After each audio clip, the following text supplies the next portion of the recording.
If you or someone you know has a story, encounter, or experience you would like to share with my viewers, please send it to my email at stories@whatlurksbeneath.com. Thank you. I woke up with a start and heard the most unsettling, rhythmic, pulsating, vibrating noise. I've never heard this noise before, not in real life or even in the movies. I remember feeling alarmed, and then, out of nowhere, this soothing calmness washed over me, and I fell back asleep. 2 months before this, I had sleep paralysis where I was sucked out of my body through the walls of my home, backwards into the night sky. The stars looked like they would in real life if I was actually doing this in reality. The same evening, I also had a spirit of being on a floating table with 4 beings guiding me through walls out of my home. I don't know what it was, but it was freaky. And also, after hearing that noise, I was on my porch at 2 a.m. smoking.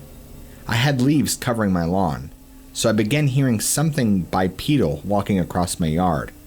Its gait was a very graceful slide. It didn't really disturb the leaves or plow through them. I think it had long legs, whatever it was. Anyway, I was observing and making sure it wasn't the wind or squirrels when the hairs and the back of my neck stood up. I suddenly felt like prey.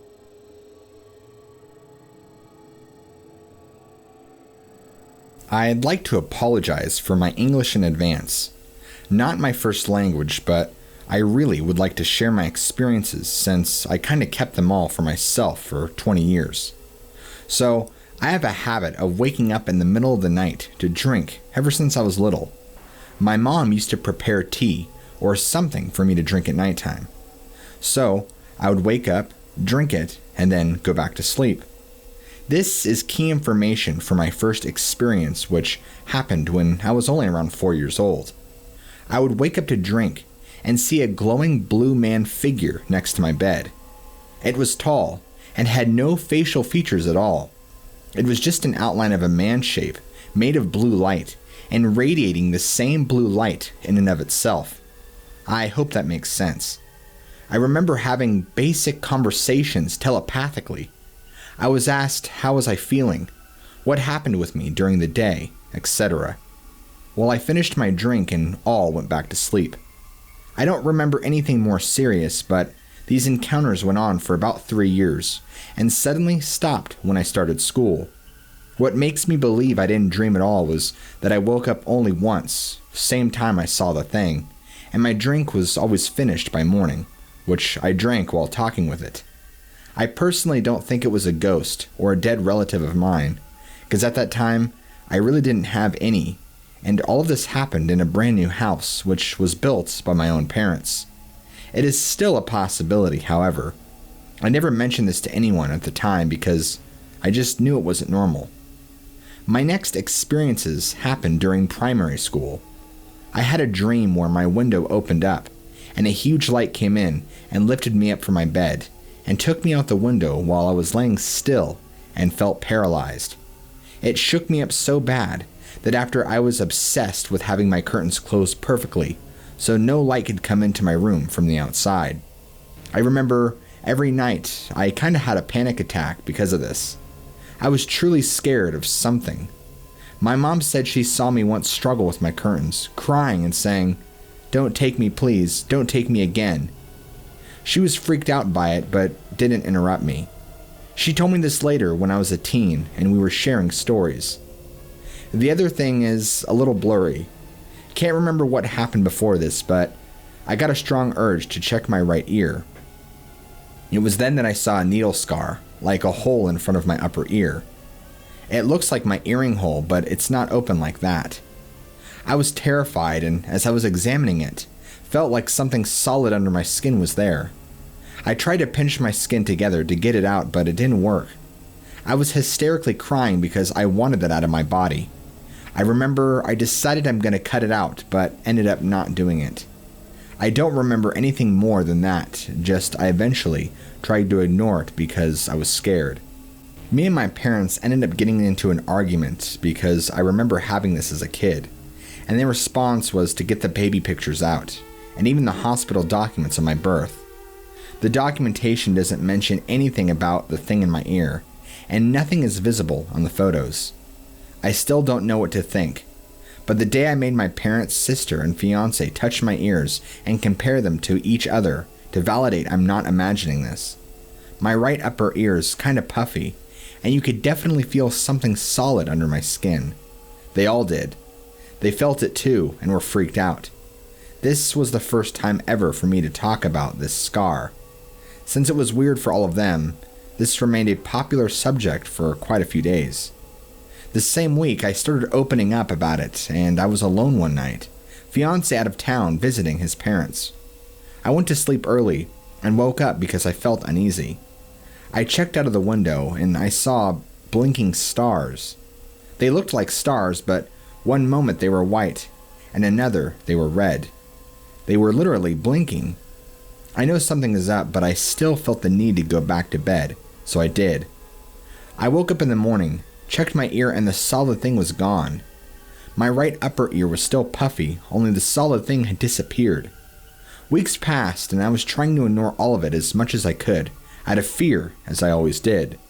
Then, a month later, I had the same blinking star experience, and the next morning, the solid thing was back in my ear again. At this point, I'm traumatized. I tried to ignore it for as long as I could, but that clearly didn't do much for me.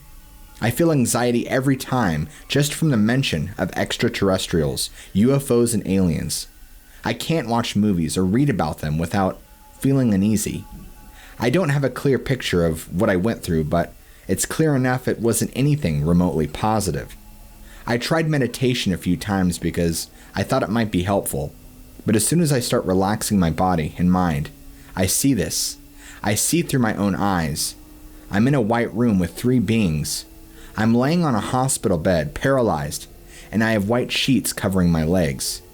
The being closest to me looks like a gray alien, holding something as if it's examining me. There is a door in front of me, and each side of the door stands 1-to-1, a reptilian-looking alien.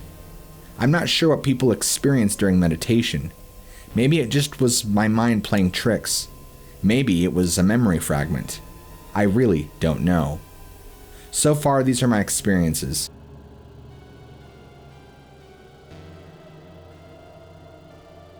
So, I was up in rehab in the mountains of Pennsylvania. Like, really up there. In fact, you could look down at this tiny town and see the entire town and all the empty land past it for miles. There were security cameras around the premise.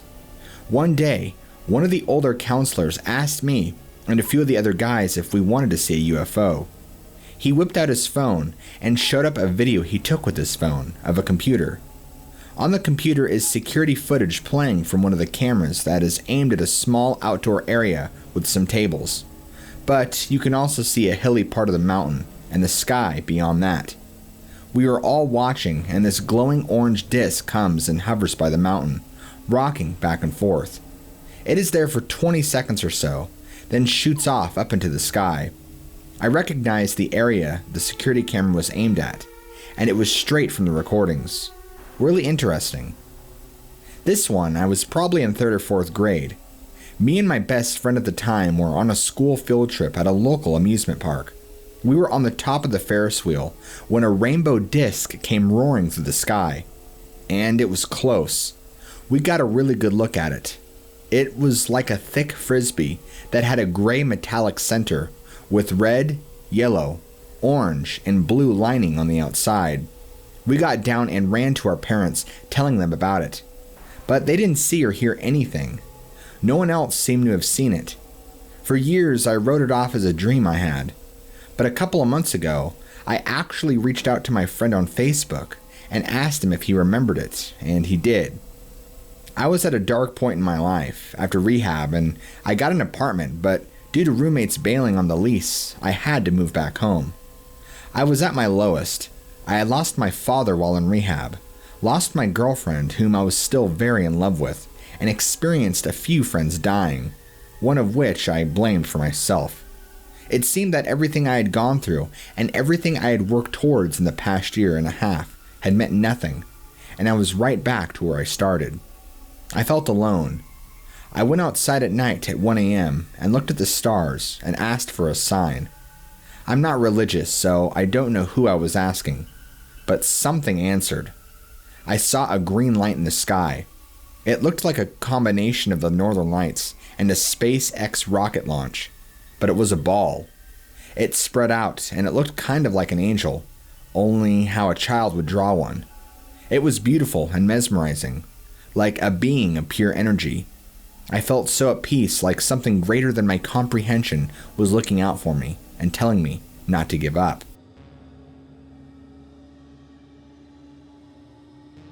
Back in spring of 2012, I went through a few weeks where I just traveled around central Texas and camped at wherever I was closest to come dinner time. One night I ended up real close to Enchanted Rock, a nifty little mountain halfway between Llano and Fredericksburg. I like to sleep under the stars while the weather is nice, and it was in the 70s that evening. Perfect for it. I went up the mountain about a quarter way up and broke away from the trail to find an okay spot for my tarp and bedroll. After setting up, cooking a light meal and eating, I lay down for the night. As I was drifting off, I heard a strange sound. I didn't think much of it until a light cast itself along the trail, just a couple 100 feet away. I bolted up, slipped on my boots, and ran to the nearest tree. The light searched around for a while, never really coming close to my camp or me, and then just turned off. The noise, which had been constant through this time, got really high-pitched, and then a circle of 6 yellow lights came to life above the mountain and flew off to the west. I got back to my camp, packed up and slept up in my truck bed with the cover closed. Another time, around that same time period, but near the end of my adventurous streak, I was at Lake Whitney at one of the dam side parks, Something Bluff. It had been raining all day and everything was absolutely miserable. Sometime before dark, the reason let up and I was able to set up my tent. Given the overall misery of the night, I didn't feel like cooking, so I had an MRE in my tent. After I sealed up my tent and snapped the door closed, I went to bed. During the night, I had an awful bout of sleep paralysis. The inside of my tent got huge, and it was lit up bright white. Around me were 4 bipedal insectoid beings. I didn't feel threatened or anything, just kinda there. After some time of telling myself to wake up, I woke up. My boots were covered in fresh mud, but my tent was still sealed, and my mummy bag was still wrapped up tight, so I ruled out me going pee sometime. Once I got my bag packed and my sleeping bag rolled up, I stepped outside and took a look around. The ground around me was completely dry. There were no footprints and no mud track to my tent from anywhere else around me. Still not sure how my boots got caked in mud the night before, or why my campsite was the only dry one. A few years ago, I want to say 2010 or thereabouts, but I'm not exactly sure, I was taking evening classes at a local community college. It being winter and the class starting at 7 meant it was dark by the time I left the house. Across from our house is a vacant lot and an empty field, with a pair of radio or cell towers in the distance. We're always almost directly on a flight path from the local airport, and we do get the occasional military helicopter fly over courtesy of the nearby Marine base. Point being, I know what these things look like and sound like, even at night. So I was somewhat confused by the sight one night of a steady white light above the cell towers. It wasn't moving or blinking, and too bright to be a star. I watched it for maybe a minute and a half, then shrugged and got in my car. Probably a logical explanation, and I had places to be. So a few minutes later, as I'm driving through the neighborhood, I see the light again, closer this time. What's more is it seems to be moving in my direction. I'm curious enough as to what it is, and then I put my car in park and get out to look. It's hard to judge size, as it is a black object against a black background. Maybe bus size if it was right above treetop level. Far, far larger if it was any higher. There are these bright, steady white lights laid out in a triangular pattern on each corner of it. As I watch, it drifts. That's the first word that comes to my mind, and still I think the best way to describe it. slow and steady across the road in front of my car, smooth, unhurried, at a walking pace. There is no noise, no sound of an engine or disturbing the trees as it flies over. The object is completely silent. That is what really got me about it. I mean, my brain can still process what I was seeing, but the sheer fact that something that big could be dead silent was what threw me off. It takes about 30 seconds to drift across the road and disappear behind the trees. That's the last I saw of it.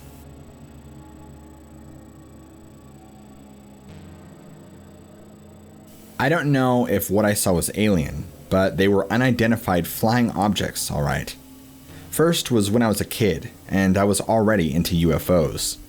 Mom, family friend, and I were driving home from visiting family, who, incidentally, had a big book on UFOs and aliens that I read a lot. We were on a rural 2-lane road with scattered houses and no streetlights. A ways ahead, a motorcycle came around the curve and headed towards us, but driving on the center lane. We never heard an engine or saw anything but its white headlight. When it got close, it rose up and went over our car. I looked out the back window, but didn't see anything go behind us or any light shining on anything. I was really excited. Second was over a distant ridge when I was a teen. On the immediate other side of this ridge is a very large public airport. An enormous fan of red-orange light would dim up, stop, dim out, very mechanically, followed by a weird white strobe, also in a fan shape, fast but irregular. They kept repeating, sometimes overlapping. I got my mom out to see it too. I went to go get on the roof for a better view, but saw no more. My mom said that after I went around the house, a glowing orange bar appeared on the horizon. Think of a nearly downsetting sun, but rectangular. Its right end stretched out across the horizon, then the left end followed, like a Star Trek ship going into warp. Last year, I saw a video from Florida of the exact same thing, minus my mom's ending occurrence. I've seen several satellites which did things satellites can't do, say, making a right-angled turn, or I look back and it's going the other way. I've also seen what I thought was a star just blink out. I was out in the evening drawing. I'd drawn the stars on paper, and one was now missing from the sky versus what I drew. Then, there was one in the middle of nowhere, Arizona, around 5 or 6 years ago. Parents and I were driving, and out of the front, we saw a row of moon-like lights blink left to right, hold, then blink off in the same order. Their arrangement suggested a tilted sphere or disc. This was years after the Phoenix lights and didn't look like them.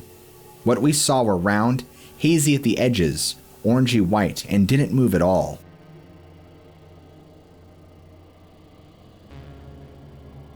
So, here's my story.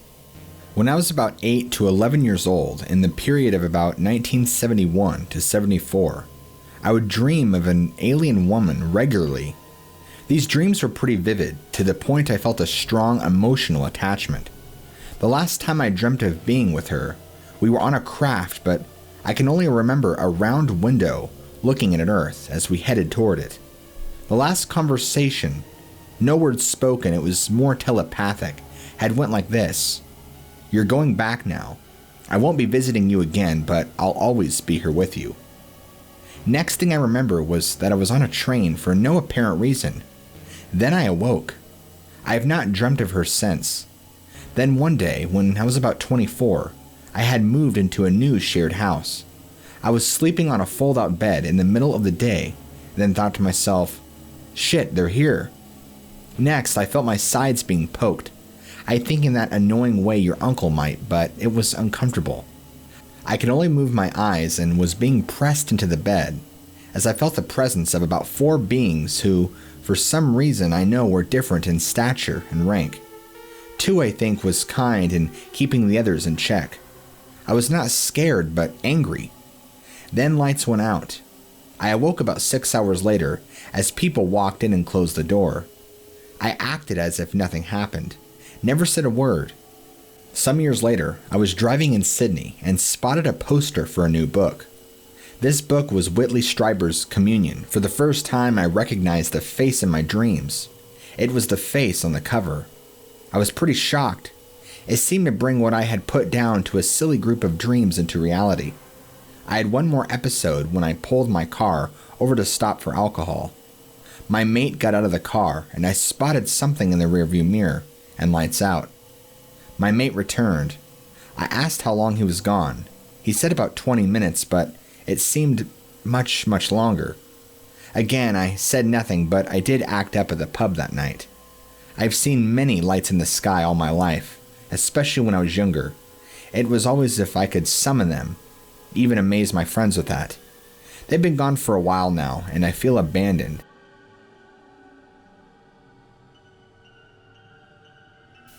So, it was about 2004, and I was about 19 at the time. I was over at my friend's apartment, and there were 5 or 6 of us hanging out in her living room. For background, she lived on the 2nd floor above a shopping complex and suburb outside of Buffalo, New York.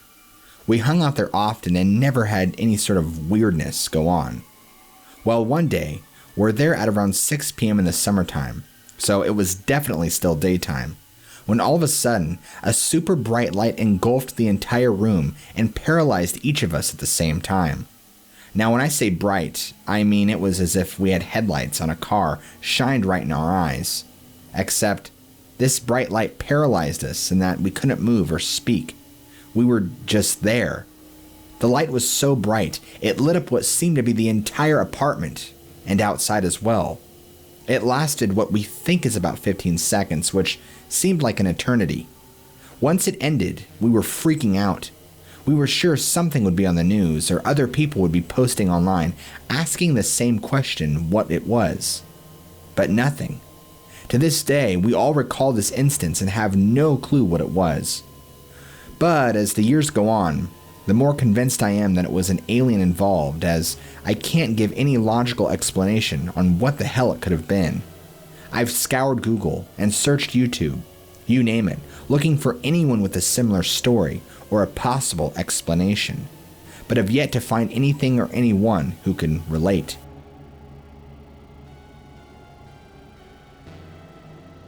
I was 17. I am now 30. I've had many years to reflect on said event, and I'd like to get some outside opinions. The events of this night have never sat well with me. I had gone camping at a campground outside of Peterborough, Ontario. The year was 2006. There was a group of 6, 4 females, 2 males. All of us in 11th and 12th grade. Our second night, I hadn't drank as much as the first night, so I recollect this night very well compared to the first. I recollect well of what I can remember. The rest is blank. The second night, my gut was still recovering from the first night, so I only had 1 drink this particular evening. We were having a great time sitting around the campfire and just doing what teenagers do. We had marshmallows, hot dogs, burgers, etc. At a later point in the evening, we all decided to go on a group walk, as some of us were much more intoxicated than others. We had gotten bored and wanted to see if there were any other young campers around our age we could meet up with. At some point, I was separated from the group. I had gone off into the bushes to pee, because the campground bathrooms were still quite a ways away. Apparently, my friends didn't wait for me or didn't hear me say I was breaking off from the group for a moment. I remember squatting to pee, and that's it. I remember having my pants around my ankles, and then nothing at all. It was around 2 a.m. at this point. I maintained that I only had 1 alcoholic drink that night and was not intoxicated. The next thing I remember, I was walking, more stumbling through the woods. I felt extremely disoriented, dizzy, off balance. I stumbled and fell to the ground, hit my forehead on a relatively small rock. I rolled over onto my back and looked up. I could see the sky was beginning to lighten. It was pitch black when I had departed from the group. I rubbed my forehead and my eyes to be sure the sky was indeed getting brighter. I stood up and looked around. I could hear my friends talking, which confused me. If the sky was light, I must have been lost for hours, at least 2 or 3. I walked out of the woods. When I emerged, my tent mate saw and yelled, "Where have you been? We looked for you for like 2 hours. We just got back to the campsite like 30 minutes ago." This confused me because I had emerged on the opposite side of the road, but directly in front of the campsite we had rented. However, we were not in this end of the park when I had broken away from the group to pee. We were at the opposite side of the campground when I had gone missing. The 5 others confirmed this. I had no explanation of what happened and said, "I just walked away for a second." I said to wait for me. And they saw I was shaken and legitimately upset and confused as well, and dropped it. My tent mate and I turned in for the night, and he asked me again what happened, and I reiterated what I clearly remembered. I was pissing, pants around my ankles, and then nothing, until I fell and hit my head on the rock. He was sober at this point and still confused. He hugged me, and we settled in for about an hour of sleep. Sleep didn't come. He seemed genuinely worried because he knew there's no way I should have emerged from the forest where I did. If anything, had I been wandering for 2+ hours, I should have found the paved trail that allowed vehicles access to the campsites. When I was 17, I lost interest in school. I felt as if I just kept learning the same thing. I asked my mother if I could try for a GED instead, and she of course said no. But when my principal told her I should, due to my low credits, I finally convinced her to let me. About a month later, I had my 18th birthday.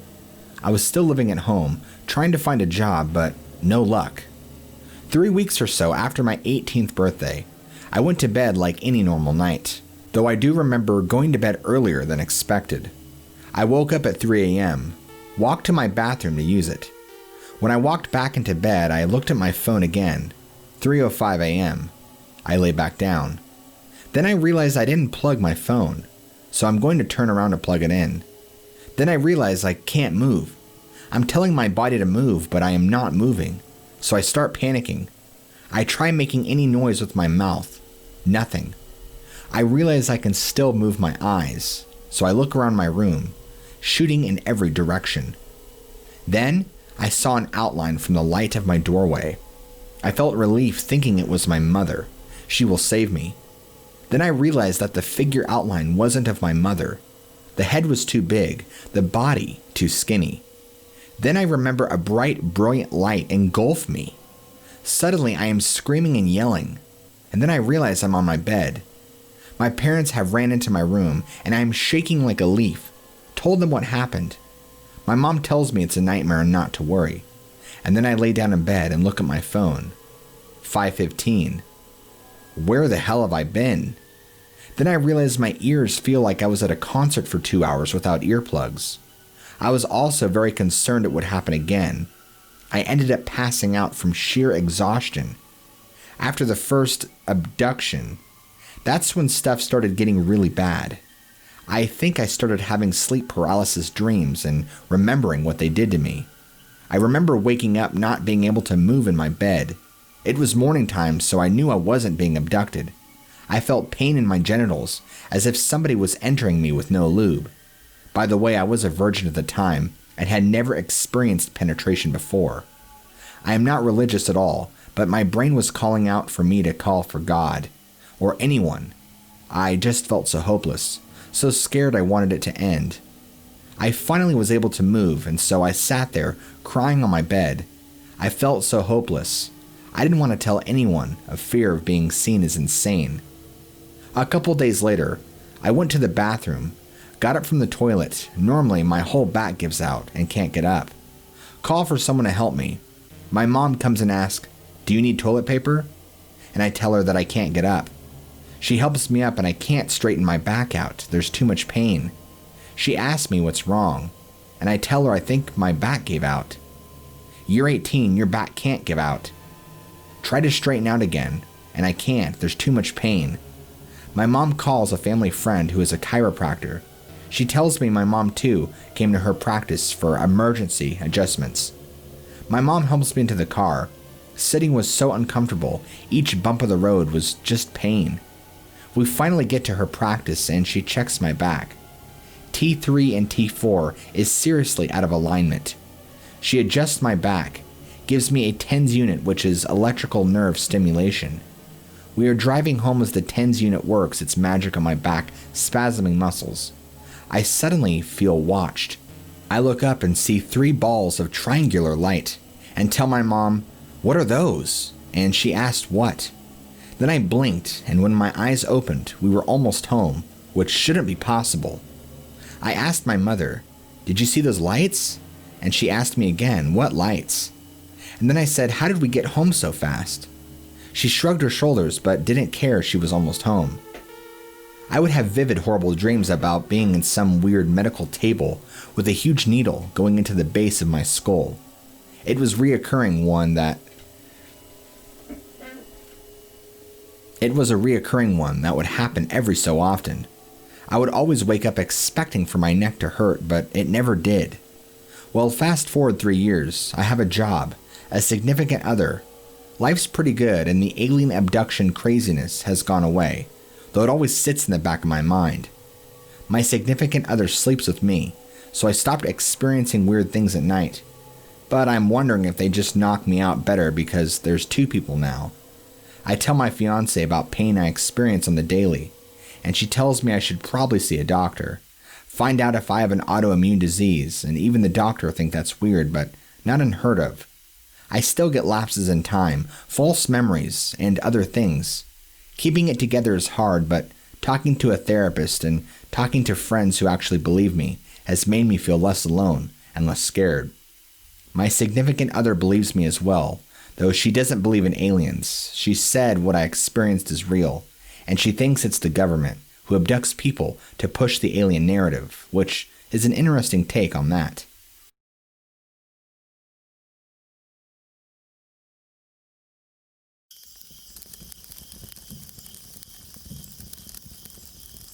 Something happened to me a few years ago that you would have never believed unless you were there.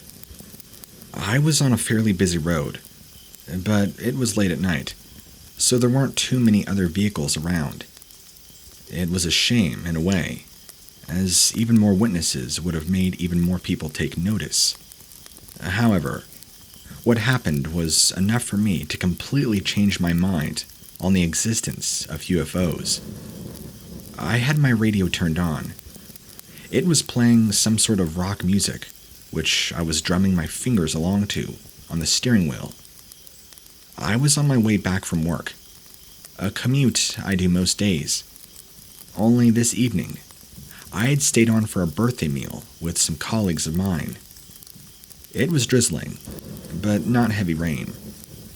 I could still see okay out the windows. Cars were passing by, all with their lights on.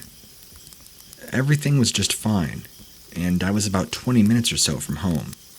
The last time I remember actually looking at the clock, it read 11:50 p.m., and I recall thinking, thank God it was a Friday, and I could lie down and sleep in the following morning. And that was when it happened. The radio began stuttering, flicking between music and static. That wasn't too surprising. There's dead spots all over this road. The next thing was a bit more odd, as the radio began flipping through channels rapidly. Rock music began being replaced by other songs and speech and static. It was distracting, but I didn't think too much of it. I just thought the radio itself was acting up. I turned it off, and that was fine for a few seconds. Then it came back on by itself, and it also turned the volume up full blast, which was awful, as it hurt my ears. I turned it off again, and that was when the entire engine cut out. No warning sign. Just 1 minute the car was working, and the next minute it wasn't. I immediately panicked. Not quite at this point, but I believed I had broken down in the middle of a busy road, even though it was quite quiet at this time, in the middle of the night and the rain. There had been a car not too far behind me. I glanced in my rearview mirror to see if they had noticed my predicament. The last thing I now needed was to cause some sort of midnight pileup. But oddly, I couldn't see any movement. I pulled my phone out of my pocket, assuming I should call AAA, and messaged my wife to let her know what happened. But unfortunately, my phone was dead, completely out of battery, as now it wouldn't even turn on, which was very odd. It was around 60% before I left the restaurant when I texted her to let her know I was leaving. I'm not a social media type of person, so I don't have loads of tabs and windows open or anything to drain my battery, and I'm pretty good about keeping my phone charged. Plus, I have a charger in the car. So now, I had no car, no working phone. I'm not usually one to panic, but this was really beginning to cause some serious concern. I was just about to get out of the car, and not that I'd be able to see anything, but it just felt like the right thing to do. Then, I get a shock as everything suddenly turned back on again. The car, including the radio which was back to the station, and the level of sound I'd chosen. My phone, clearly showing 60% battery in full bars, although something was still off. I looked quickly behind me and saw the lights from where I had just looked, and not seen the car that I had been sure had been following me. Did that mean I experienced the exact same thing? This couldn't be possible. And that was when I looked at the clock on the dash and realized what was still off. Both my phone and the clock on the dash said it was 3:15 in the morning. Somehow, we had jumped in time by 3 hours. I just continued on home, in a state of shock and disbelief, thinking there must just be some mechanical, technological misfunction. Somehow, still thinking that maybe something happened and I would walk through the door just after midnight. I opened the front door, went straight into the kitchen, checking the clock on the cooker. 3:35 a.m. Thankfully, my wife hadn't awakened and panicked, so I crawled into bed and lay there until the next morning, then told her what had happened. I'm lucky she believed me. I guess I should tell you where all this happened. Having listened to your channel, I know a lot of your stories tend to come from the United States. Well, I live in England, but I think most of your American listeners will have heard something that is close to me, even if they don't know the name of the towns. You see, I may have a long commute each day and have to drive on a very busy road, but there is one sight I never tire of seeing: Stonehenge. This all happened just as I was passing by Stonehenge. Complete loss of power and time. I can't think of any other reasonable explanation other than that night that I witnessed UFO activity.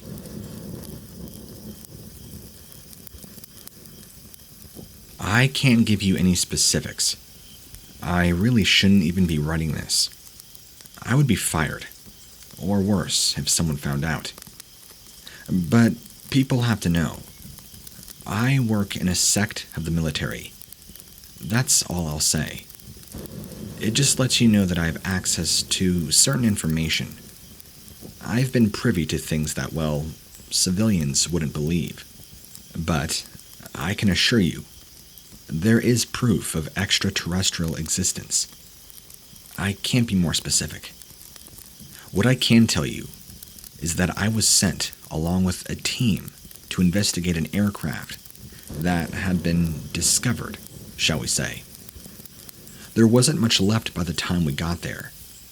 We only had witnesses. There wasn't much left, as I had said. The witnesses had statements that it had been indeed an aircraft. A very clear video from a phone, which, alas, will never be seen on social media or the press. I know, because I still have access to that phone. What was left of the vehicle was taken away and tested.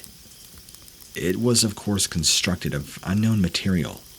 There was very little left, but we were able to get one clear example of non-human DNA. DNA that we would never have been able to identify, as it does not match anything previously recorded. Of course, if I was to go back and try to run the tests again, it would be impossible. Another bizarre feature of the unknown material was that after exactly 5 days, it vanished. And I don't mean somebody took it. There is no one further up the line of covert ops than me. And of course, everything is under strict security. Nobody saw a thing, and the cameras caught nothing. One moment it was there, and the next gone, vanished. I do have plenty to compare it to, though. If I tell you that this case number 43, just in my time in this role, then you might have some inkling as to the scope of the true UFO activity. Right now, I'm working closely with many different government agencies, some known to the public, others are underground, kept secret, but I'm sure many of you will probably find no surprise in that. That's all I can really say for now. I will tell you now, there is a huge PSYOPs campaign giving so much false information on TV and the media over the years. They want you to think that it's all fake. But somebody did get it right. Agent Fox Mulder. Sure, you're probably laughing, thinking it was a fictional character from a 90s show.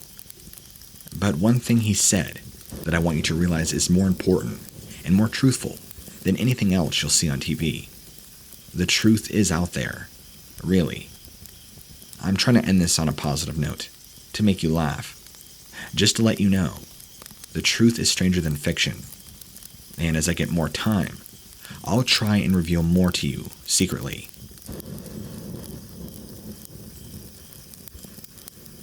When I was just a kid, around 10 or 11, something happened to me. For years, I thought it was a nightmare. Something brought on by watching or reading something I shouldn't have, or just an overactive imagination. I never spoke of it. Didn't even really think much about it, to be honest, until after a couple of days. Until my sister mentioned something to me.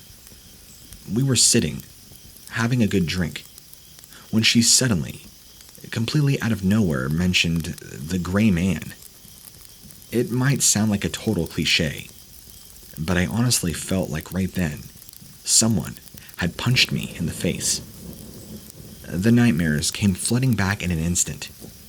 Seeing the gray man in my bedroom. I told her, I don't remember ever telling you about my dream.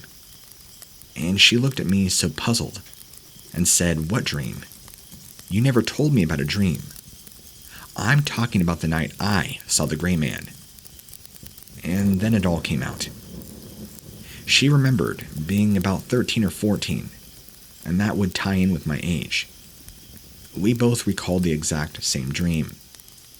It was the middle of the night, one winter. We both remembered it being winter, as we could both recall Christmas lights in our room.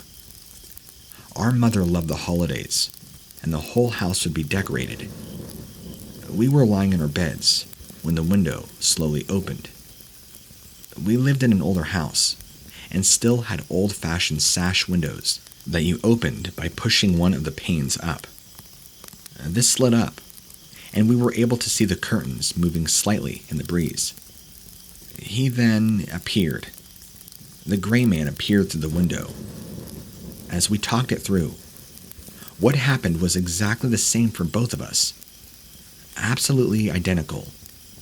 His face and arms appeared first, and then he pulled his body through. He was tall and thin, like one of those sticky, stretching men that you throw against the wall, and then watch them tumble down. He was completely naked, but didn't seem to have anything to define him as male or female. No visible genitalia. His body was completely smooth like silk, or like a store mannequin. His skin, a slate gray. Kind of white, but not. There were no real facial features aside from his eyes, which were large, round, and entirely black. No pupils or whites, just two round saucers of black. No nose or mouth were even visible. He must have been around 6 to 7 feet tall. Neither of us were certain of this, as we were both still growing and had no real concept of height. We could just tell that he was very tall. His arms and legs seemed extra long too, long and thin, and his hands and fingers were very long, like his fingers were twice as long as a regular person, very spindly. He stood and stared, and my sister said the same. We had the exact same dream, at the exact same time, about the exact same gray man. He didn't do anything to either of us, not that either of us could really recall anyway. And there was one more similarity. Now, I know that's entirely possible to fall asleep and wake up the next moment and find that it's morning. That hole my head hit the pillow, and I didn't stir for hours. But that didn't happen to us often as kids, or teens to be honest. Our family had never been the best sleepers, and we're both usually early risers too, despite being all bleary-eyed from lack of sleep. But that night, we both slept in way past when we should have. Woke up feeling like we just only gone to bed. How is it that we had both had the same vivid dream? Was it because it wasn't an actual dream, and we were both truly visited by the same man?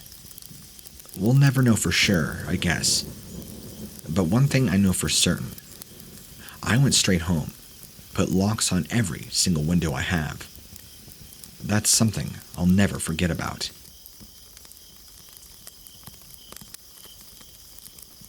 I'm sure there is enough horror in this world to fill 100 books before you even start to look at the paranormal and extraterrestrial type stuff. But I'm going to tell you something that happened to me when all things, I was just minding my own business and taking my dog for a walk. We don't live near Roswell or any UFO hotspot. Nothing like that. I ain't heard of no little green men or flying saucers ever being reported around here before. And I am 100% sure of that. You want to know why? Because right now I'm a deputy for a sheriff's department. Anything suspicious, I would know about it or have dealt with it. I'd clocked off for the day and come home from a nice long walk.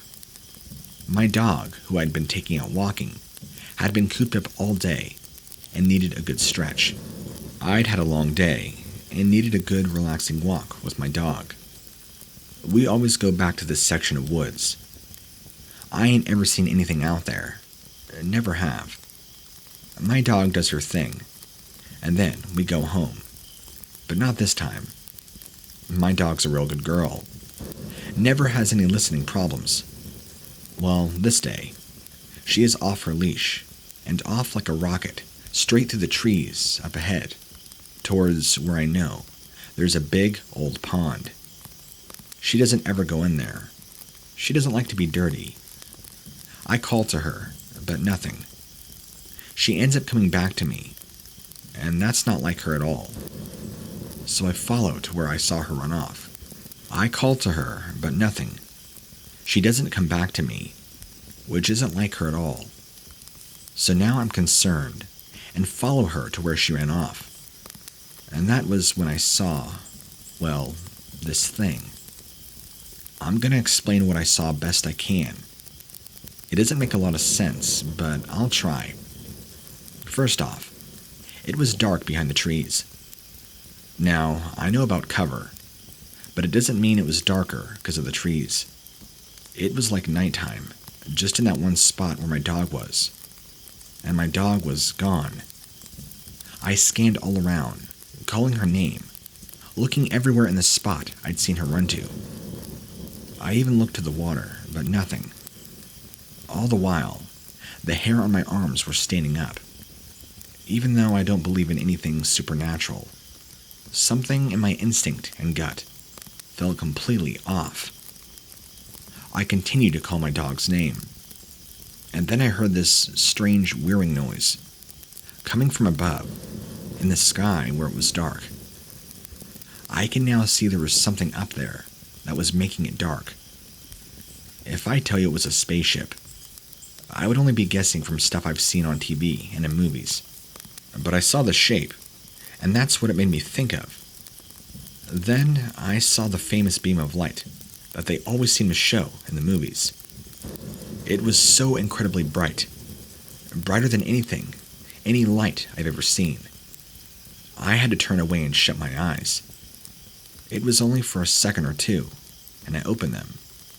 Then, I opened my eyes like I said, and my dog was sitting right next to me, looking as if she had been there the whole time. And you know what else? It was suddenly daylight again. There was no shape in the sky blocking out the light anymore. I stood there for a moment or two, looking at my dog, trying to recollect reality. She seemed fine, but she wasn't going to run off and leave me. That was for sure. In fact, she wouldn't leave my side for days. Slept on the bed with me too. Something happened in those woods. 1 minute she was there, the next gone. 1 minute, that sky was black, looking like the Millennium Falcon was right there. And a bright sky and my dog was back, and it was all done and gone. Ain't nobody gonna tell me that that was a normal situation. I really don't know what it was. Part of me wants to admit that maybe it had something to do with UFOs or aliens. And that's a struggle for me, because I don't believe in that. I think it's just a bunch of hogwash, if we're honest. Hoaxes that have been perpetuated by culture and media. But maybe it's time I reevaluate those thoughts and feelings, because I clearly can't deny what I experienced on this very day. Thanks for hearing me.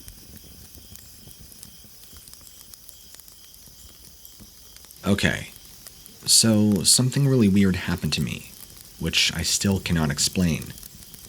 This won't take long, as I have barely any details, but still, I wanted to share it. I was out for a run one evening. I do this all the time. It helps me unwind. It was summertime, so not too dark. I was able to head out, roughly 10 p.m. I didn't see anyone else, but that's not unusual. I wear a Fitbit so I could track my distance and keep an eye on the time. I was only planning on a short run that evening, a couple of miles at most, and I was heading towards woods. And then, I woke up in my bed.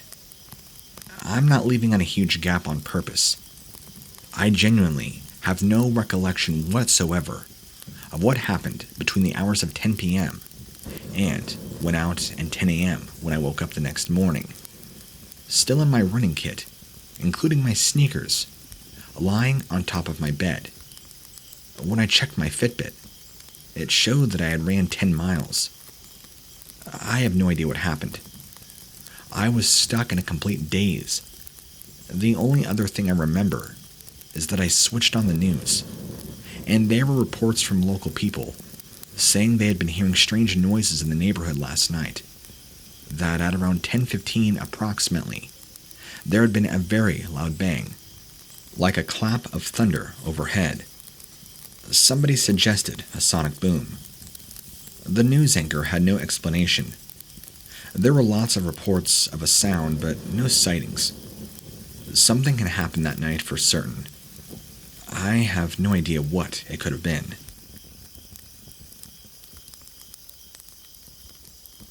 My story begins with something that I didn't think had any connection to aliens. I was at my wit's end, with stress and anxiety.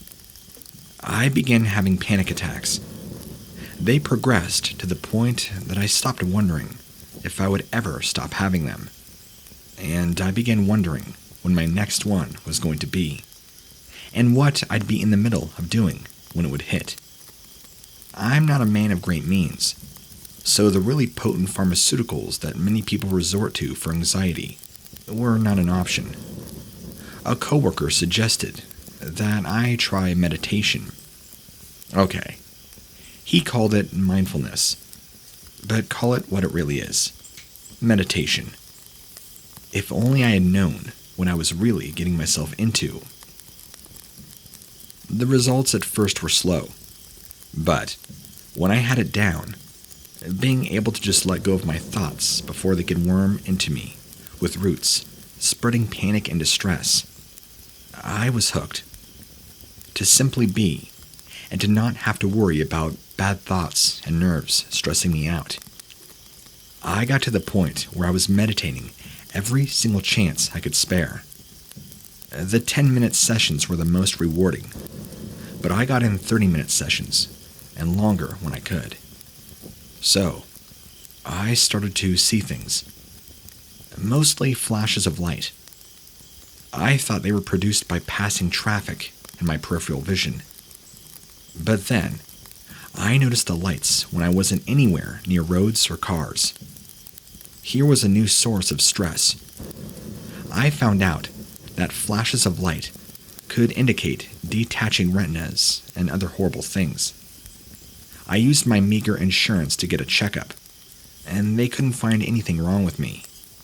Not on the tier of coverage I was stuck on. So, I tried to meditate even more. I realized too late that there was a connection between the intensity of my meditation and the lights. By the time I understood, it was too late. The lights were there to stay. They had grown in intensity.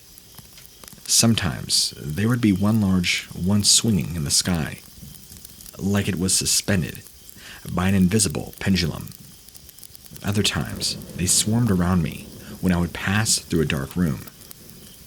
After a week of following me around like that, I went to bed one night, relieved to see that there weren't any lights keeping me company.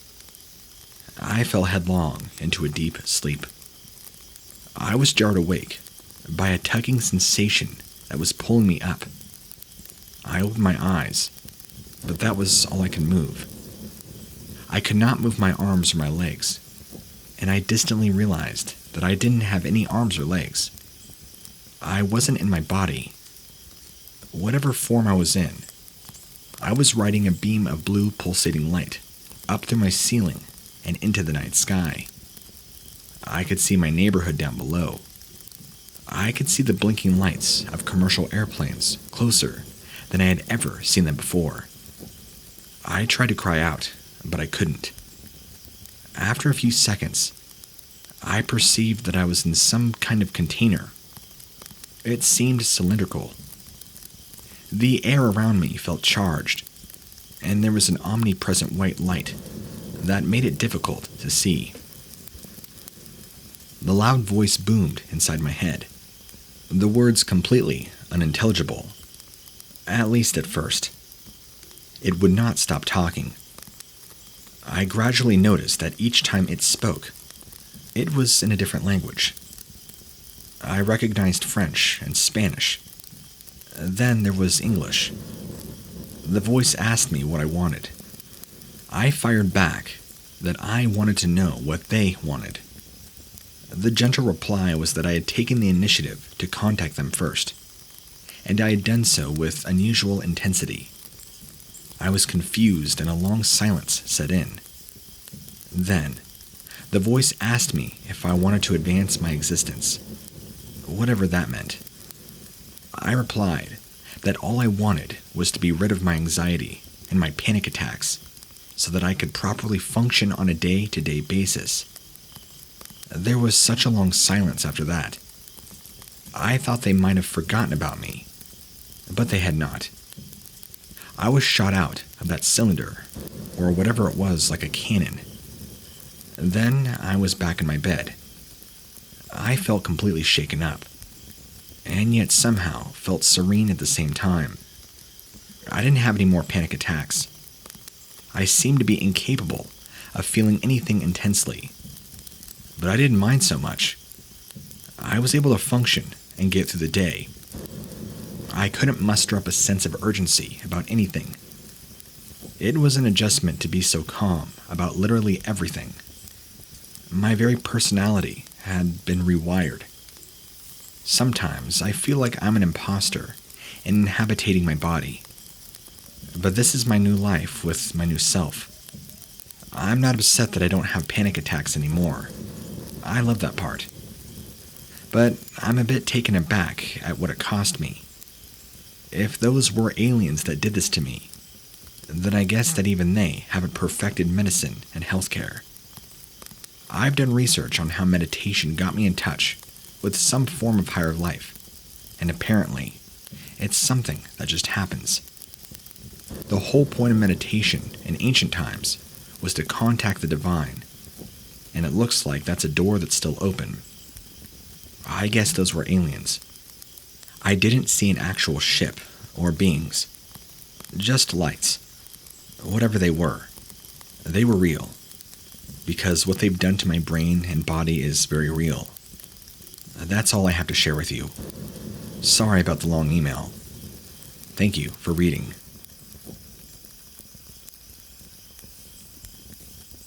When I was a teenage girl, I spent the summer evenings with my best friend on the roof of my house whenever we had sleepovers. I don't know if my parents ever really knew that we were up there or not, but we would slip out of my bedroom window onto the room and stargaze and talk about everything. One ordinary night, it was a new moon, so the stars were especially clear. We didn't talk as much as usual, completely in awe of the night sky. At the same time, we both noticed one star that was unusually bright. It began to wobble in place. I stared at it, waiting for it to become an airplane or a shooting star or something. My eyes felt very heavy, and I shut them for a few seconds. When I opened them, my friend was gone. I began to feel a panic rising in my chest, and before I could call out, my eyes grew heavy again. I shut them. When I opened them, my friend was beside me again. We had intended to lay out there on the roof for only about an hour. When I lifted my head and began to look around, I could see the light of the sun starting to peek over the horizon. It had only been a few minutes, but we had somebody passed the entire night on that roof. I mentioned to my friend that what I thought had happened when she was no longer beside me. She just looked at me like she did not understand what I was saying. It took me all day, but I noticed that her entire manner had changed since that night on the roof. She did not have much to say, and had a very absent way about her. I could not get her to be excited about anything. She would still do stuff with me, but she wouldn't laugh or scream or anything. It was like the person I knew had just dried up. No matter how many times I went over that night in my mind, I couldn't pinpoint anything that could explain the change in my friend. Well, the day came when I had to have a tooth pulled. I leaned back in the dentist's chair. She shone the light in my eyes, and that was the fall of the first domino. That was when I truly understood what deja vu was. I was instantly aware of memories that I'd been carrying, but unable to access. Memories of being in a medical environment, bright lights in my face, leaning back in something like a chair. Someone, or rather several people in the room with me, intensely focused on just me. I was able to maintain my composure for the dentist, but I couldn't stop shaking. I had to speak to my friend as soon as possible. I found her, and I babbled about everything that I was suddenly remembering. That was the first time in years that I had seen anything like emotions on her face. She looked confused. She thought that I had always remembered those things. She had remembered them from the very night that they happened, when we were on the roof and saw the strange light.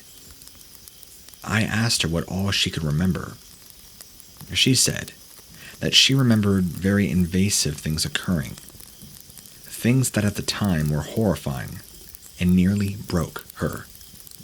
But then, one of the figures took her by the hand, which was shackled at the wrist to the chair she was in, and she was told not to worry, that they would make sure that they did to her wouldn't bother her when they were done. She woke up feeling very serene, and she stayed that way ever since. The events of that night would cross her mind, but they wouldn't bring any feelings of distress. After long pauses, she mentioned that the people had also said that her friend wouldn't even be able to remember her procedures. That must have been me. I know this story is rather anticlimactic, but there it is. From what I remember, we were taken somewhere. Things were done to us, and we were left with the rest of our lives to wonder what it all was. Even now, I'm still wondering.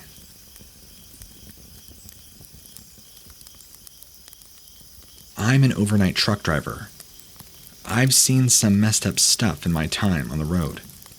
But at the very least, I never saw anything that I could not explain. At least, not until the one night that things add up to me nearly losing my job. It's not unusual for me to try and cut corners as innocently as possible when I'm, well, behind schedule. I'll do an extra couple miles an hour to get back time that I've lost. Things like that. So I'm pushing what's acceptable, speeding on one lonely highway in the middle of nowhere in Central Oregon. I start to see flashing lights behind me. I pulled over, hoped that I had the current insurance card. I waited and waited. And then I wondered what was taking so long. I looked in the mirror. I thought my mirror might not be adjusted, since I couldn't see anything. No, it was fine. I stuck my head out the window and looked back. There was no cop car, which naturally made me question where the flashing lights were coming from. I really don't have the words to describe to you how I felt when I realized that the lights were not behind me. They were above me. They were hanging in the sky, right over my truck. I tell you, that was the eeriest feeling. And there wasn't any loud noise like from a chopper. For 1 second, my skin felt like it was on fire. As soon as I yelped, though, there was nothing. No lights, no burning, nothing. I was just sitting in my truck while it idled. I pulled up my GPS to find out how to get back to where I was. Something had to have been wrong. Before I got pulled over, or whatever, I had a solid 12 hours left to slog through the road. According to the GPS, I was only 4 hours away from where I was trying to go. So yeah, I got there on time. Plenty of time to spare. I was so early that I decided to kill a couple of hours before checking in. Well, I got caught. I thought I was going to lose my job, but they were tracking my GPS the entire time. There was a point where, according to the map, my truck somehow jumped from one county to another. They figured I had nothing to lose, and I told them my story. They listened. They looked at me like they believed me, just about as much as I believed myself. They let me off the hook, and I kept my job. With that kind of anomaly in their data, there was no way to know for sure if I was truly speeding at a certain rate on company time. They don't really confirm that something strange happened, nor do they deny it. But I'll say, it was very, very bizarre, and has really opened the thoughts in my head to aliens being a true thing.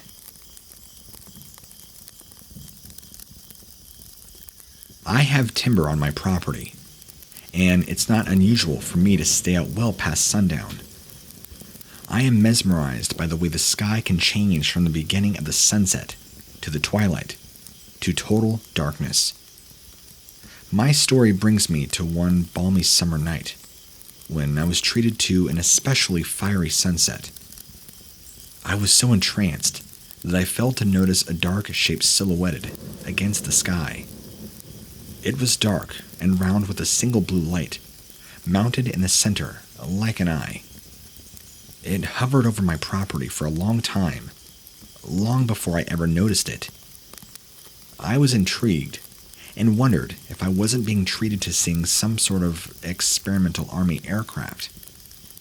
The air around me began to vibrate as the thing hovered lower and lower, almost against my will. I felt apprehensive.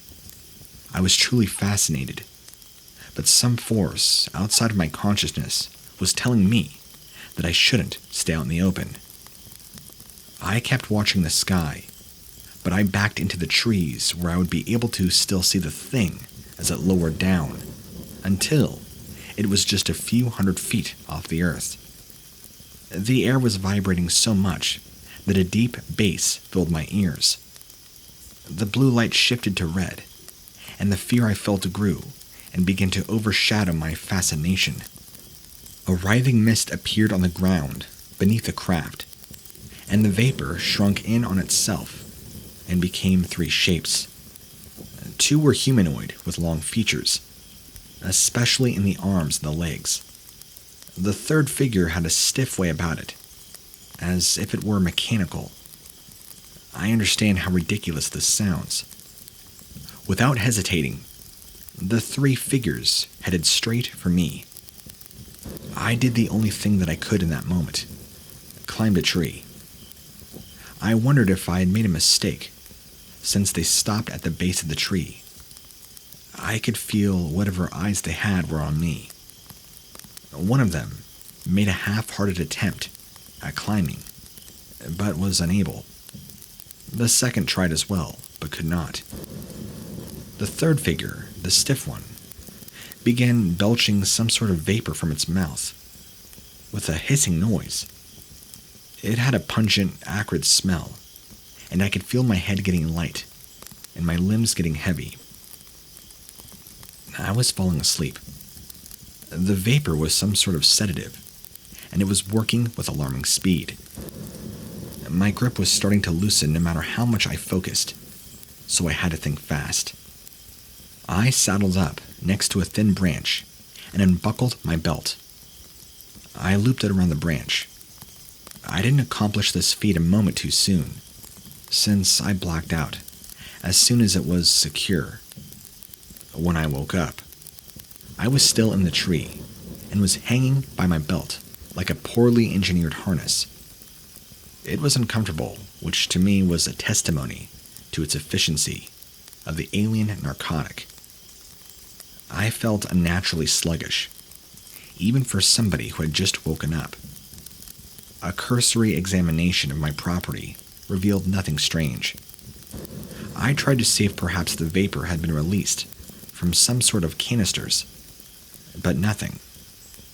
There was simply no evidence of any alien presence. So what do you do with a story like that?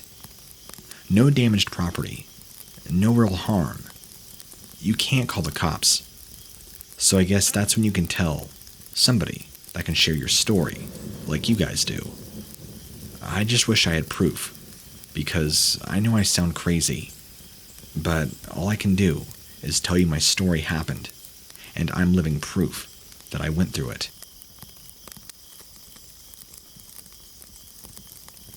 I was driving down a highway in Arizona when a large elongated shadow was cast over my vehicle. It looked as if a semi-truck was going to fall out of the sky on me. Guessing by the shape of the shadow, no such impact ever happened. The shadow stayed over me when I sped up. The shadow stayed over me when I slowed down. I checked all my mirrors, and then I pulled over so I could look up. Of all the UFO stories I'd heard that I thought were garbage, they were the ones where the witness reported a craft that was cigar-shaped. Guess what I saw in the sky? Some mysterious hovering aircraft that was cigar-shaped.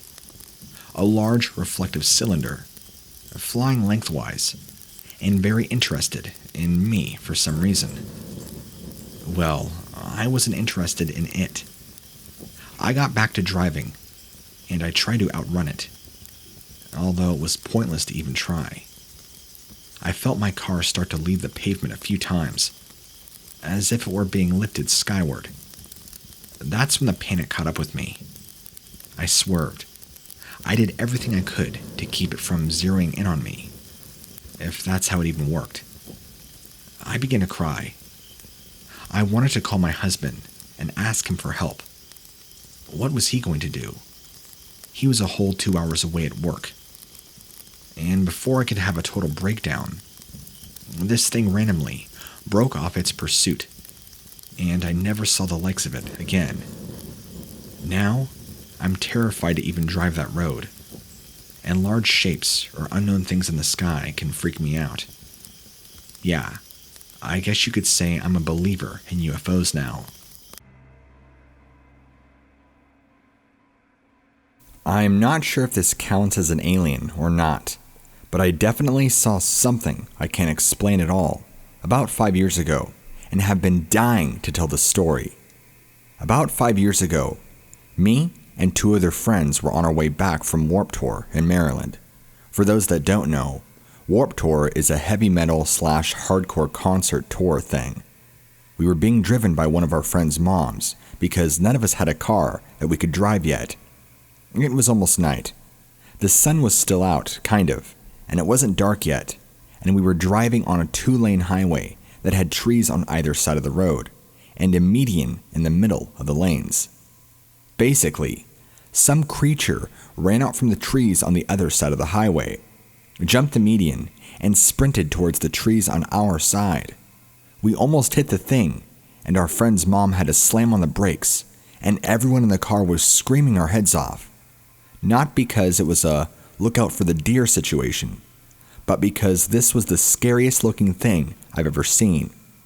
It was black, had long, gangly limbs, and moppy black stringy hair. This thing moved so weird, I can see it clearly to this day. It even galloped so awkwardly, did not run on all fours like a deer, or anything of that sort. When it jumped off the back 2 legs and landed again on the back 2 legs before coming down, and then galloped across the road.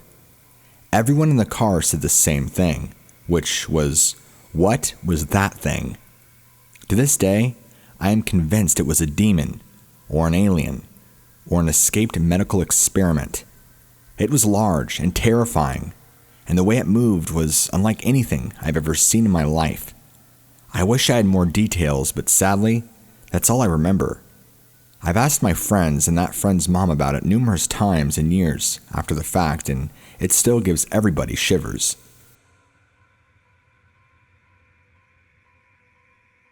This is the craziest UFO phenomena true story, and it came from my dad.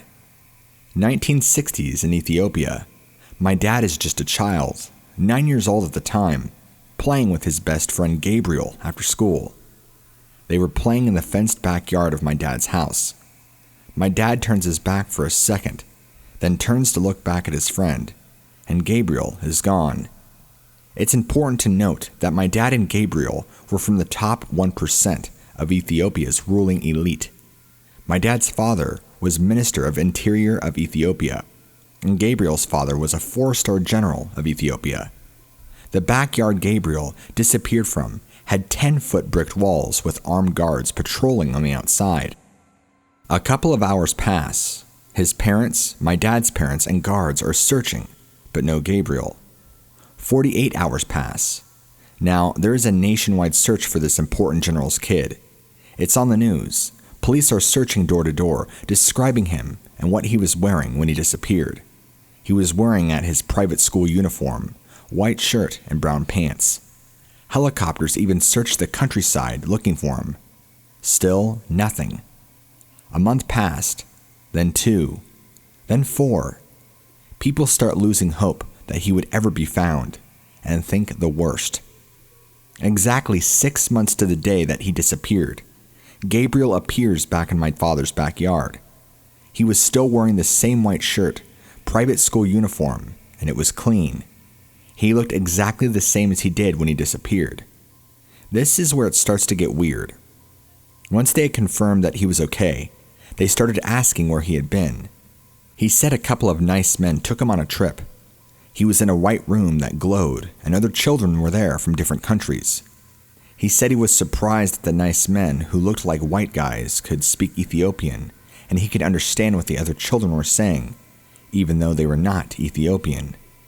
The white glowing room had no windows, and the doors disappeared into the walls. There were buttons on the walls, and if a kid pushed them, a bed would come out of the wall. He said he was then all of a sudden in a city that was glowing, clean, and cars were flying around him. He said there was people, but they looked really strange. Like us, but different.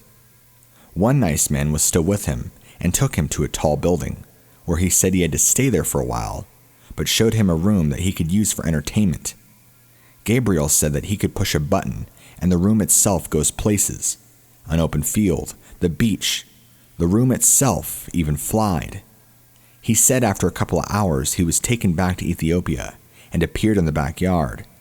He thought he was the only one gone for a couple of hours total. No one believed him. In Ethiopia being a super religious country, most adults around him thought he got possessed by the devil. Gabriel even was forced to see a priest and get the evil spirits out of him. My dad still kept in contact with him throughout their lives. Gabriel got a doctorate in physics, and I believe he currently works in Holland.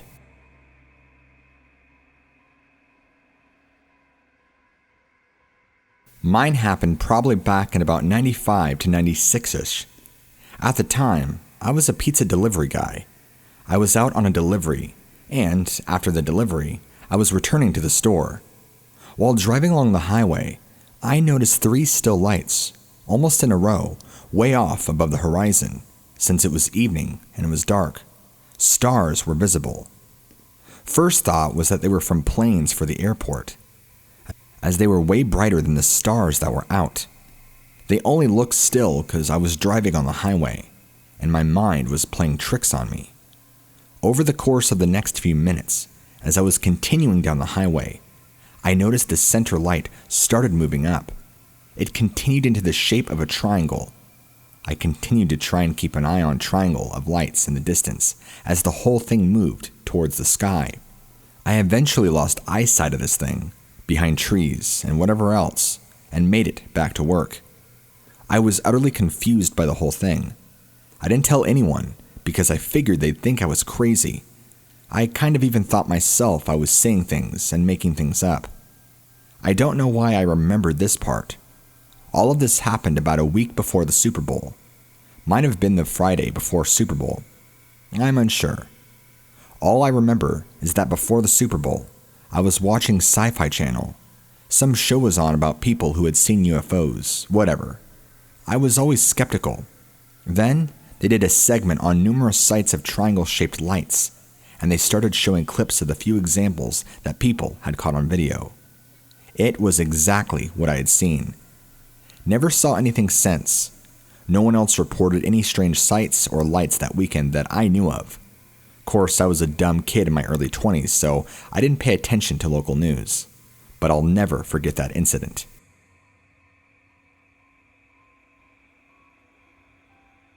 I saw a UFO up close, probably from 30 feet away, tops. I'm pretty certain that it was of military design though. I was out driving with my younger brother near a military base in Tucson, Arizona, probably not even 2 miles from my house.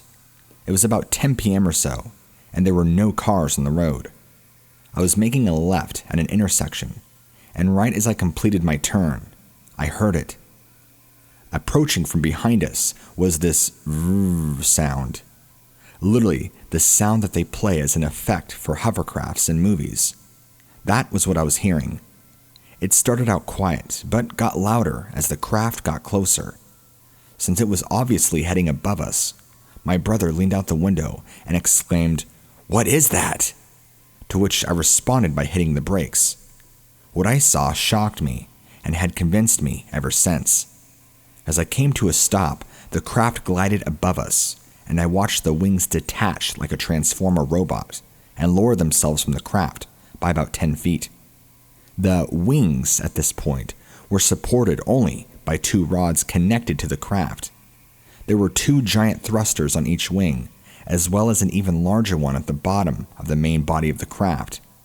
The shape of the movement suggested that it was in some sort of VTOL mode, Because it changed into this mode, it swung around and did a complete 180 over a 2-story building just ahead of us to our left, barely missing the roof with its wings. Then it reconnected the wings, forming a triangle shape, and it boosted off back over our heads at an incredible speed. To further describe the craft, it had 2 modes as far as we could tell. One, where the craft is consolidated into a triangular shape and seems to be designed for quick horizontal travel, while the other mode allowed for VTOL movements. It could switch between modes like 5 seconds or less in this mode. It almost looked like the body of a stealth bomber, but with 2 sword-shaped objects underneath, and of course with thrusters facing like a 45-degree angle, but they seemed adjustable. The whole thing was pitch black, and we would have never noticed it had we hadn't had the radio off and heard it approaching from behind. I can come back later with a...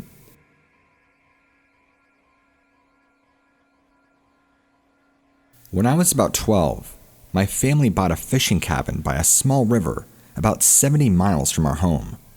On our first visit to stay in this cabin, it was kind of a work vacation, meaning we were painting and fixing and stuff, as well as fishing.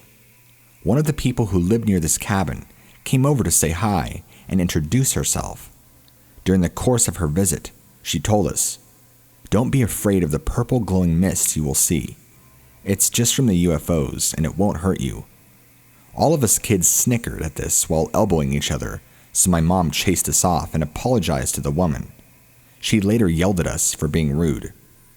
2 nights later, we were out at night fishing with our father.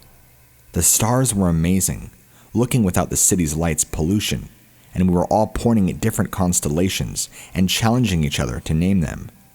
My youngest brother pointed out to a perfect circle of about 7 bright stars and asked, "What are those called?" We all kind of froze and stared because, well, there's no such constellation, yet here it was. While we were looking at it, the stars took off differently and silently in different directions and vanished all over the surrounding horizons. We ran. Looking back, it was stupid to run. I mean, the things were already gone. But we were spooked, and we ran as fast as we could back to the cabin where my mother was sleeping. About half the way there, our dad overtook us and ran straight into the cabin ahead of us, slamming the door. When we get back into the cabin, he told us, "Just shut up and go to bed." He sounded angry, so we did just that. The next morning at breakfast, when we tried to talk about it, my dad angrily said that he didn't remember any of that and to stop with the stories. My sister asked, "Why did you run?" And he said that he was tired and wanted to go to bed. He was tired, so he ran? My dad can be a real goober sometimes. This wasn't the only time we saw things in the sky while staying there, but it was the most interesting. We tried on a few occasions to get pictures, but it was the early 60s, and cameras sucked half the time back then. At least the cheap kid cameras we had did. We were afraid to ask Dad's good camera for that. We only had that cabin for a few years when my dad suddenly sold it. We never could get him to talk about that night. He would firmly deny it every time we tried. Never did see the purple glowing mist though, and we looked for it. This actually occurred last week on January 15th, 2016. I live in outer Sunset in San Francisco. Around 7 p.m., I poked my head out the window to see if it was raining. It wasn't. I heard a loud aircraft overhead, which was several magnitudes louder than the planes that normally fly in the area. I looked to my left and saw a plane that appeared to be a commercial aircraft, but I noticed it was much larger, and the lights were super bright and creating large cones of light ahead of it. I remember thinking how neat it looked, being able to see so much of the craft and the area lit up around it with such a cloudy evening. When I tried to focus in on its lights, they flickered off, and I lost it completely. I could still hear it though, very loudly. About 10 seconds went by, and I see something come alight about 2 blocks to my right. I see a lot of commercial aircraft out there, but this was easily 4 to 6 times larger in the sky than they normally appear. The lights were strange too. I saw what appeared to be 4 white jet exhausts, and across the whole craft, there were blue and red lights in lines slowly glimmering. It moved much slower than regular planes, and was visible for about 10 seconds moving north along the beach, and then vanished for about 10 seconds. Confused, I looked around to see if anybody else had witnessed it. Lo and behold, someone on the corner of my street who was riding their bike had stopped and was gazing up at the sky in the same location as the craft had been. I shouted down to them, "Hey, did you see that? What was that?" They turned and looked at me, looked back at the sky, and then back at me. Then, without saying anything, got on their bike and rode away quickly. I could still hear the craft, so I got out onto my roof, and about a half minute later or so, I saw it come again from behind and slowly fly west out over the ocean until it vanished. I stayed on my roof watching and waiting to catch it again, but I didn't hear or see it. After about 20 minutes, regular aircraft began flying overhead per usual. My best guess is it could have been some sort of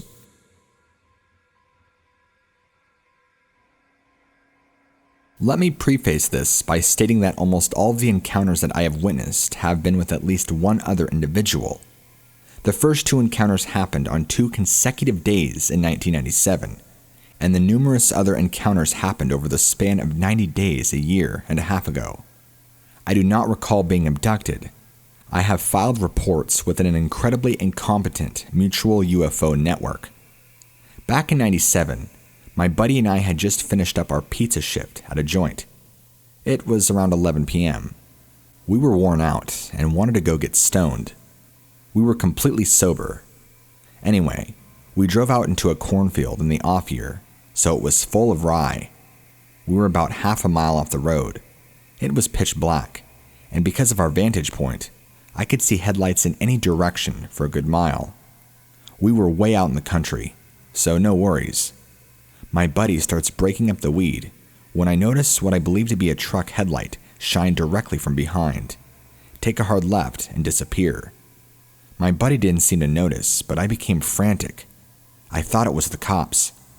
My friend thinks I'm messing with him and continues breaking up some really terrible brickweed. I recall looking at the stars, and one star in particular grabbed my attention.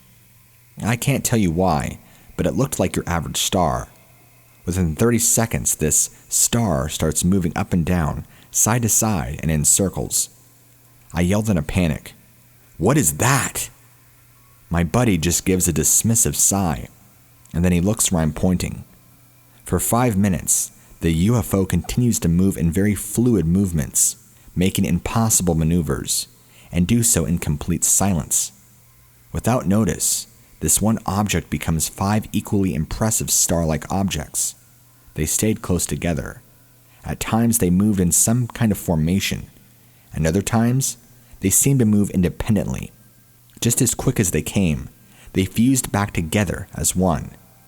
We were in shock, but we didn't feel like we were in harm's way. We were recapping what we witnessed, but that single UFO was still there. It wasn't moving too much.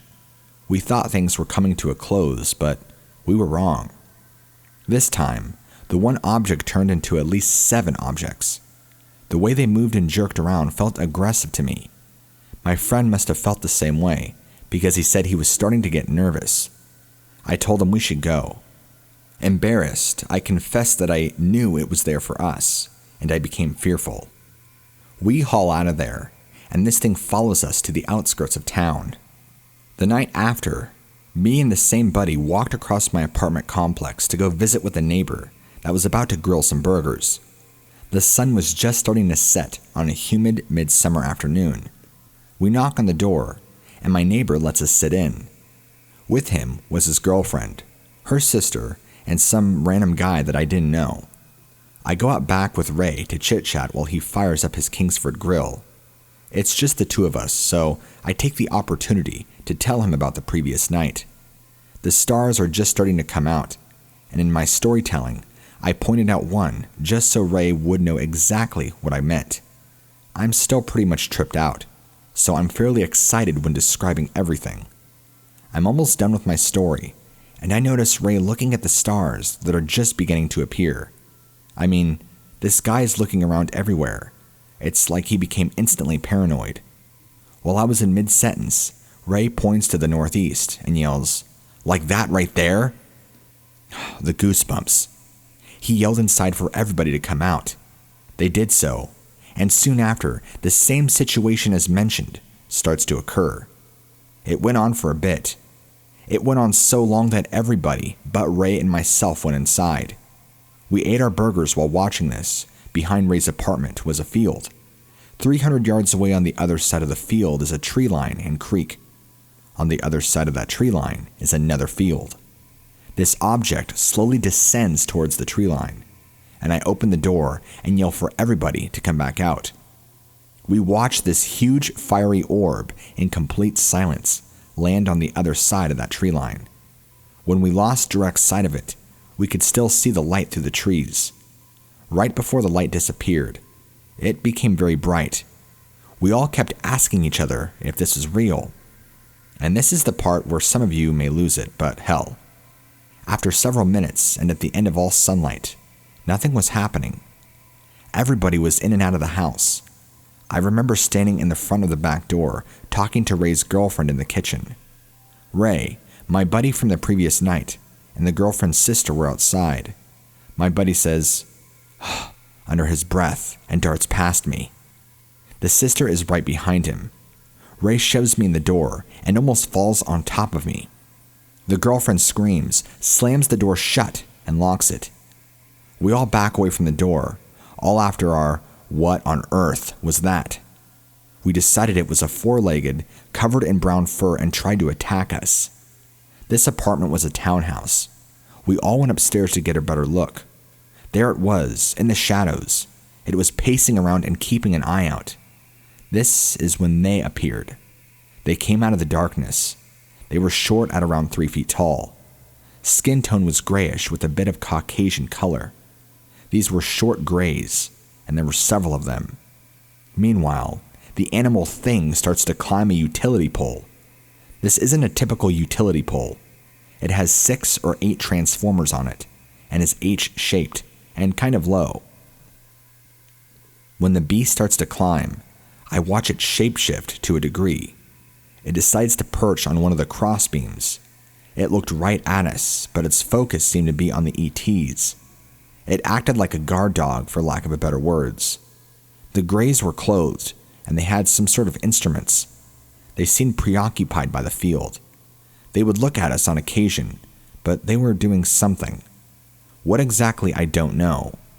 This went on for hours, and eventually, we all went and ran back downstairs. Every once in a while, I would go check to see if they were gone, and as soon as it was all clear, I ran home. That was it. For the next 4 years, I pretty much believed it was random. And then after meeting my biological father for the very first time, my ex-wife jokingly brings up my UFO stories over dinner and wine. The crazy thing about this is I don't in any way believe in UFOs, even after having the experience, though I have no good explanation of what happened. I'm a pretty staunch atheist, and I don't tend to believe in something unless there's a reason to. I don't even trust my own experience, even if it was corroborated by others.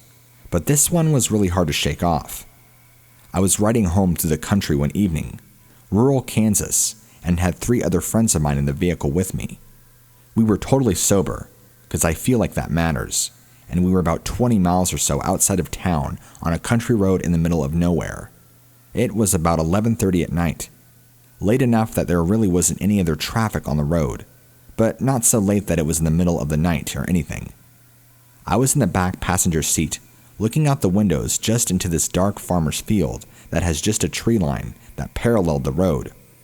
All of a sudden, just behind that tree line, it's about 100 yards from us, I see blue lights flashing behind the tree line, and I turn towards my friend who's driving and tell him to slow down.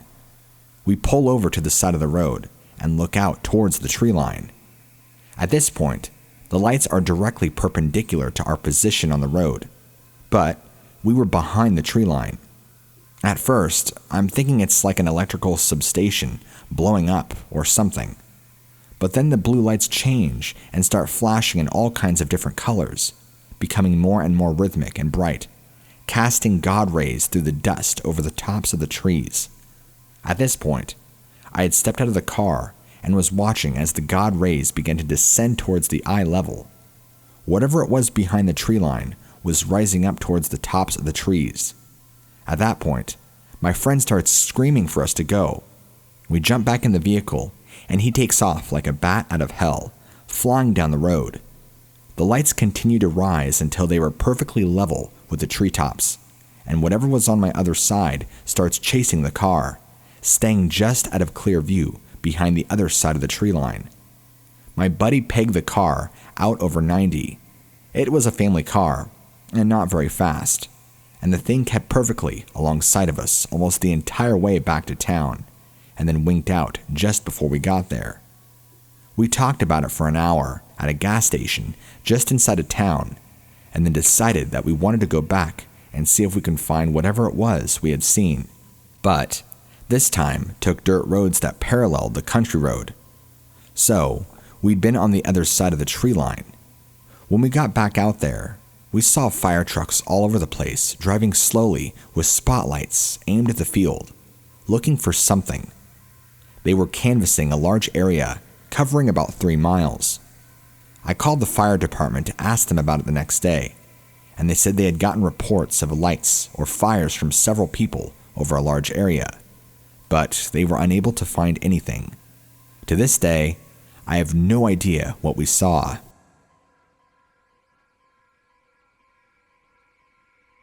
I don't know where I stand on the whole UFO controversy, but I can vividly recall an experience from my childhood that I've never forgotten and cannot explain. I was maybe 10 or 11 years old. I distinctly remember it because it caused me a sense of terror, more pure than any I had had or felt since. My parents' house is out in the country, and my old bedroom is on the second floor, with 2 windows facing north and west respectively. My bed was up against the west wall, just beneath the window. My dog Henry was sleeping with me that night. I woke up to the sound of Henry barking and found my room bathed in light from the window above my bed. I can vividly recall Henry silhouetted, staring into the light, barking her brains out. I jerked up and looked out, but there was only light. A crackly, humming, droning sound filled the air. I was disoriented and terrified, both for myself and for my dog, but all I could do was pull my blankets over my head and curl into a ball. I was sure Henry was going to die. I remember feeling sorry that I was too frightened to help. In my head, the clear thought of, "I don't want to die," repeated over and over, and I wasn't aware that it was the first time in my life that I had ever really not wanted to die. Like, it was the first time I'd ever genuinely felt that I was going to die. The experience ends there. I woke up the next morning with Henry in my bed. I immediately went to my parents' room and woke them up to ask if they had seen the light or heard Henry barking, but they hadn't. I wondered if I dreamt it, but I'd never had a dream so visceral before. All the fear I'd experienced up to that point became a lower classification. Now there was fear, and there was real fear. When I first heard about sleep paralysis, my mind immediately went to that night. It had some of the same characteristics, the terror, the vividness, the weird noise. But I wasn't paralyzed. I moved twice. Once when I sat up and peeked into the light, again when I pulled my blankets over my head and hid.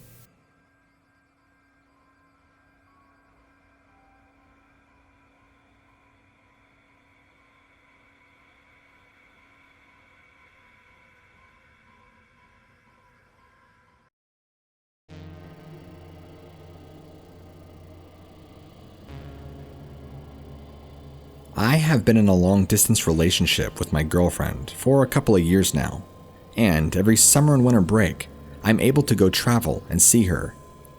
This encounter happened about 2 years ago at my girlfriend's house. I should mention that my girlfriend lives on the outskirts of her city in Mexico, where houses are around 200 to 300 yards apart and surrounded by dense woods. Usually, Days and nights there go about peacefully, accompanied by the sound of woods and the occasional car passing by from others who live nearby. I had always considered her place to be perfect just to be able to spend time outdoors, until this occasion. Honestly, I don't think I have ever been this scared in my life.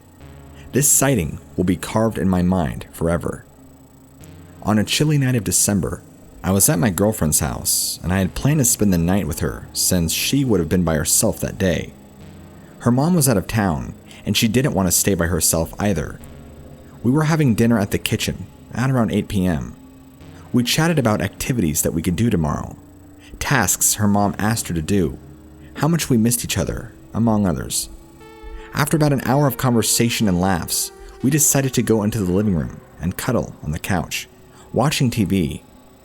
We both got up and put the dishes in the sink. She went into her bedroom, and I went outside to the bathroom.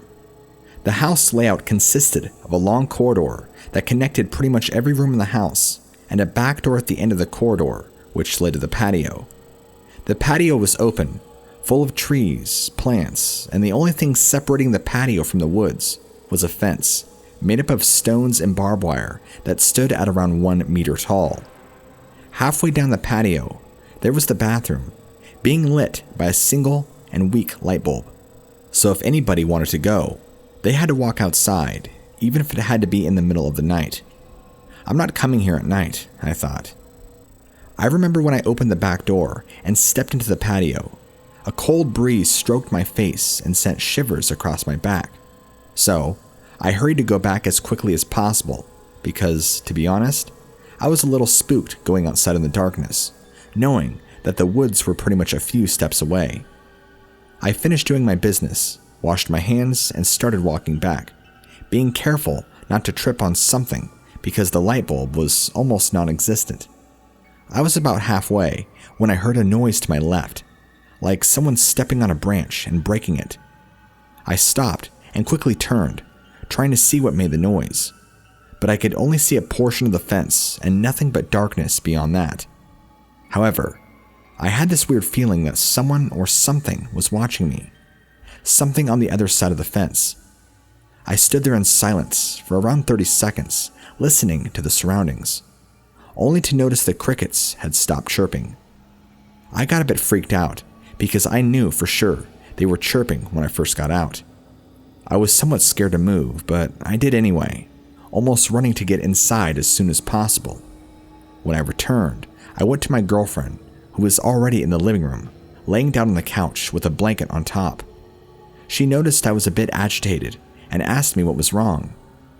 "Your patio is scary," I jokingly said, not wanting to tell her what I felt, because she hates anything that has to do with horror or scary stuff. I decided to brush it off, so I ran around the couch and sat at the other end of it, putting my girlfriend's legs on my lap, asking what she was watching on the TV. I turned to my right and noticed there was a huge window on one side of the wall that gave me a perfect view of the patio. I didn't see it before because it was next to a cabinet, being covered on the way into the living room. Now that I knew about it, I kept turning to see outside, still thinking how scary it looked. As we were watching a boring documentary, I took off my girlfriend's socks and started to rub her feet below the blanket. After all, it was a chilly night, and her feet were cold. We didn't have any conversation. I was getting sleepy, but after around 20 minutes, I started hearing noises outside, noises that seemed to be coming from the patio. I grabbed the controller and muted the TV, just to make sure I was hearing right, and I was. It sounded like tiny twigs breaking and grass being brushed. I quickly turned to my right to see outside the window, but I could only see the plants and part of the trunk from a big tree. The noise, although faint, stopped for a few seconds, resumed a few moments later, and stopped again. I stood frozen, watching outside the window, almost as if waiting for a thing to appear. "What is that noise?" I whispered to my girlfriend. But after I did not get a reply, I turned around and stood up a little to see if she had her eyes closed and had fallen asleep. I was a bit freaked out, but I chose to believe it was probably a coyote or some other animal that lurks around in the woods at night. I kept watching the TV muted, waiting for the noise to start again. But after a while, I realized it had stopped. I turned around one more time to see outside the window, and I felt my heart sink into my stomach. The first thing I noticed when I looked outside that time was a faint image of a gray, pale, and tall humanoid figure peeking from one side of the big tree trunk, staring right back at me. I suddenly froze in fear, not wanting to even slightly move or breathe. I watched this thing as it watched me, even though I couldn't see its eyes because of the poor lighting. But I knew it was watching me. I knew it was aware of me. I somehow felt it. The creature was, like I said, pale. Really pale. I could see the contrast between its skin and the bark of the tree. The creature was very thin, had skinny shoulders and torso, as well as an elongated neck. It looked like it was around 6 or 7 feet tall. Unfortunately, or should I say fortunately, I cannot distinguish in detail any facial features just because of how dark it was. But I could perfectly picture in my head the shadowy areas around where eyes would be for a person, and another one where the mouth would be. It was sort of grinning. At this point, I was trembling a little, and I wanted to let my girlfriend know what I was witnessing, but I didn't want to move a muscle or break eye contact with this thing. I felt like I needed to remain still or play dead to lose its attention. But no, the creature kept staring at me, not moving an inch, like it was trying to do the same. Then, to turn things worse, the creature started to make an echoey clicking noise, kind of like a frog but slower, and I noticed it begin to turn its head to left side and turn back to look at me really fast. I don't know what to think anymore. All I wanted was my girlfriend to wake up, to prove to me that this thing was real. I began whispering her name in between my teeth and mouth, not even wanting to move my jaw, but she wouldn't wake up. The thing kept doing the same, turning its head to the left and back to me really fast. The creature crouched, kind of like when big predator cats are hunting and lay low, preparing to attack. I whispered. I know, stupid. I didn't even think through the fact that if I woke my girlfriend up, she would start moving, and the thing would notice both of us. But I was so scared that I kept trying. This went around for maybe less than 15 minutes, before I realized I still had my girlfriend's foot in my hand below the blanket, so the thing would not be able to see me moving. Only using my wrist, I slightly pulled her foot back and forth, whispering her name again and again, but no response. Then, I stood in shock when I saw the creature stand up again and started walking backwards, still looking at me and disappearing into the darkness of the patio, doing the clicking sounds again. I passed saliva and blinked a few times, realizing my eyes twitched and itched from staring at the creature the whole time. For some reason, I couldn't turn my head around. I kept looking in the direction where the creature disappeared, listening for sounds and waiting for it to appear once again. A few minutes passed, and I took the chance to turn around. Slowly, as if in slow motion, I turned my head to my girlfriend and started calling her name louder while pushing her leg and quickly scribbling my fingers on the sole of her foot to wake her up fast. Her foot jerked and she started turning. I stood up to her shoulders and patted her, whispering, "Hey, wake up!" She opened her eyes and squinted at me, adjusting to the light of the TV, wondering why I woke her up. I kept telling her to remain still and silent when I heard the sound again. She looked at me, noticed the concern in my eyes, and asked, "What's wrong?" "Shh, be quiet," I followed, putting 2 fingers on her lips and looking into her eyes. I could see she was getting freaked out. I don't blame her. I would be too if someone woke me up, looking scared and telling me to be quiet. The clicking sound went off again, but it was louder this time, almost as if that thing was on the other side of the window. This time, both of us heard the noise and more scared. "What is that?" my girlfriend asked, but I remained quiet. Again, in slow motion, I started to turn my head to the window to check, and there it was.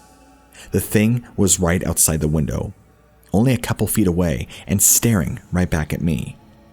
This time, I had a clearer vision of how it looked, and I was wrong. I was petrified in fear when I noticed it didn't have a mouth where a person would have it.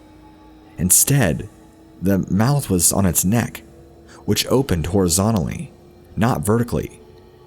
As it opened its mouth, it vibrated with the clicking sounds, and hundreds of small razor-like teeth shined with the window glare. It had oval-shaped eyes that were as dark as the night. I felt its gaze pierce through my soul. I started shaking and breathing faster, not believing what I was seeing. My girlfriend peeked by my side to see what I was looking at, and I instantly felt her body tense up under me as she started to ask me in a trembling voice, what was that thing? But no answer came out of me. Now, we were both scared to even move a muscle. After the humanoid noticed my girlfriend move, it gave a step forward and lowered its head, almost as if it was scanning us. We jumped in fear after seeing the thing doing it, because we thought it would start coming toward us. My heart was beating so fast that I thought I would faint any time. Then, the thing began to walk slowly to its right side, in the direction where the door to the corridor was, resuming the clicking sounds. If you have seen the movie Signs, and remember the scene where the humanoid came out of the bushes outside the house, that would be an accurate representation of what we saw. We took a good look at every inch of that thing's body. It walked with its head turned to us.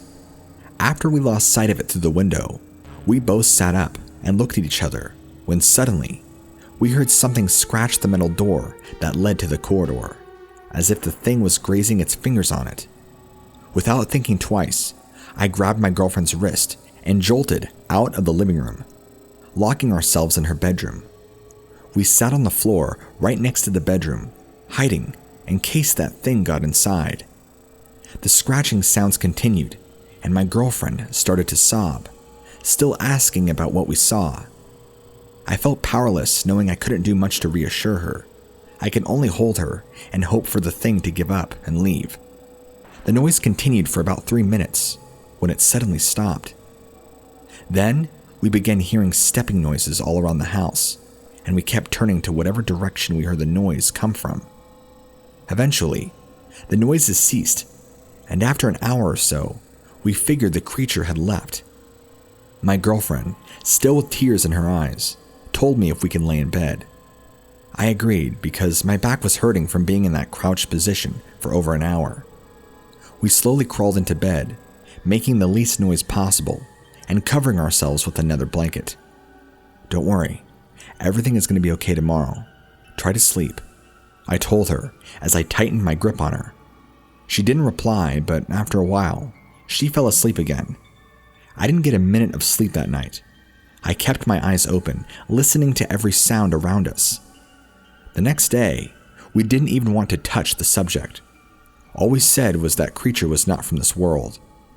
My girlfriend said she felt the creature's gaze pierce into her, almost as if that thing was feeling with its pure sight. Nothing else was said. We were left sort of traumatized. I realized that she was going to have to put up with that fear of going outside in the future, and I didn't want that thing anywhere near her again, or her family. Days after the encounter, we both suffered from nightmares. She mentioned that sometimes she would wake up in the middle of the night screaming and trembling, and wouldn't be able to stop until her mom went to check on her.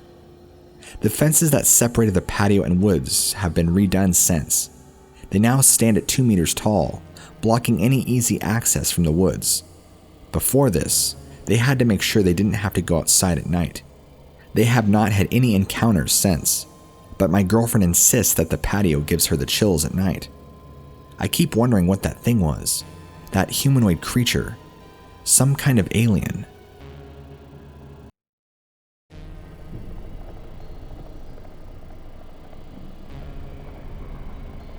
This story I got is one that I am very proud of. I actually got it from talking to an old man about his experiences because he lived through a very intense ufological case. The year was 1977, and I was 14 years old. I used to live with my mother, dad, and my sister in a house. We lived in a city in Brazil. My dad used to work as a construction worker in the city, and he also had a corn farm away from there. The city was small, had a little more than 1,000 people. We used to go to the school by morning, and the school was inside the church. I would go out and play with my friends in the afternoon, and we would still be there, playing until nighttime. There were other small villages around, and the kids from these villages would join us too. It all started mid-August. Me and 5 of my friends were walking in a region we called the beach. The beach was a place somewhat far away from the city, surrounded by woods. We used to go there sometimes. We would start a fire and sit around it to tell each other stories. We had some dogs with us that day. All of a sudden, we started to smell something strange. It was like this weird chemical smell. The dogs then started to bark in the direction of the woods. We all looked at the tree line, trying to see something big. Me and one of my friends stood up, and we got 2 big sticks we would leave around the place for emergencies. The dogs got more and more agitated. We then saw some movement in the woods. The dogs ran in the direction of the movement, and before we could do anything, they disappeared in the darkness. We tried following them, but they were too fast, and their barks would get more and more distant. The noises then stopped. We kept running. We eventually found the dogs, all dead. They all had that chemical smell, and one of them had this weird transparent goo in his mouth. They also didn't have any injuries. I remember that I cried a lot that night. One of the dogs was mine, and I really liked it. Some weeks later, everything was normal. I was at my house sleeping. I woke up in the middle of the night. I heard 2 or 3 cars accelerating through the road in front of my house. I found it a bit weird, but thought nothing more of it. I went to sleep again. At morning, I got ready for school. And as soon as I opened the door, 2 of my friends were waiting for me. They started telling me what happened during the night. Apparently, one of the villages got attacked by some sort of light. I didn't believe them at first. However, when we went by the only clinic in town, there were more people than usual in front of it. One girl was sitting in front of the clinic, crying. We knew that girl. She would sometimes play with us, and she was from another village. We quickly went to her and asked her what happened. She then told us a story that gave me goosebumps. Apparently, everything was okay until 11 p.m. The people of her house were at the living room talking. Suddenly, they hear some commotion outside. As they went to see, there were some people pointing at the skies, so they looked up as well. She said they could see some weird lights in the sky. They were almost round and would illuminate some of the clouds near it. She got scared by it and decided to go back home. As she was getting back, a huge flash of light illuminated the village. She ran inside and hid, meanwhile listening to people screaming outside. The flashes would continue, and a buzz sound would fill the air. Then, it finally stopped. She heard her dad coming inside with her mom, both in pain. After that, some of the people from the village went around to check on everyone. Her mom and dad were vomiting in the living room when the people came. They got everybody in a car and took them all to the hospital. That story scared me and my friends. We all got to school later, and all of our friends looked weirded out as well. A quick question, and they told us they knew about what had happened too. We had classes with the priest as normal, and later we went home. After lunch, me and my friends decided to go around a bit. You could see a change in the atmosphere of town. People were scared about what happened. We then went to the beach again, me and my friends, and as we used to do, we stayed there until night. The moon was illuminating the sky and reflecting on the river. Then, we heard a weird noise over in the distance. Suddenly, a big shadow covers the moon. When we looked up, we couldn't move from so much fear. Right on top of us, there was this black thing. A huge, dark ellipsoid with lights underneath it. It was big and standing still on top of us. One of my friends screams, and we start running into the woods. We hid ourselves in a sort of cave, unaware if this thing was really after us. We stood there for a while. After we decided it was safe, we went running into town again. As soon as we got next to it, we could hear something was wrong, as we could hear screams in the distance. As we got to it, some people were crying and screaming in the streets. I quickly ran to my house. As I got there, my dad was going out of my house holding my mom. I immediately helped him carrying my mother, who was crying in pain. We went to the hospital. When we got there, a lot more people were there too. The one medic was running side to side, trying to calm people down. In the light of the hospital, I could talk to my dad about what had happened. He said that they heard a noise outside and stayed inside in fear. People could see the light in the sky again. When the flashes started, they were inside. Apparently, a flash came from a hole on the roof and got to my mom. Where the flash hit her, there were 2 needle-like holes. The area where the flash just hit was marked and had black marks in it. As more people would come in, I would hear around people talking about the injuries. Apparently, the injuries were all almost exact to each other. Even the people who got totally exposed by the flashes, all they had was 2 needle-like holes and some black marks. When it was finally dawn, my father gathered some friends and they went to the mayor's house. It was at this point in the hospital that I heard the name for the first time. They were calling these flashes Chupa Chupa because some people reported that the light was sucking blood from them. The days passed and more places started reporting the incident. People would light big bonfires at the main square in fear of the flashes. Then the military arrived and they set up camp near the town. I had seen guns before, but nothing quite like that. They had this big anti-air gun. It was installed in the middle of the base. This didn't stop things from happening. Every day, more and more people were attacked. The feeling of hopelessness finally made a good part of the town move away. Me and my family went to a village at around 40 kilometers from the city. We had a small farm there where my dad used to grow corn. We thought we would be safe there, and I had to quit school because of the whole ordeal. So my routine through the day was, I would help my dad during the day, and I would hang out with some kids from the neighborhood later. Things were pretty calm for a week, until one day, when the lights came.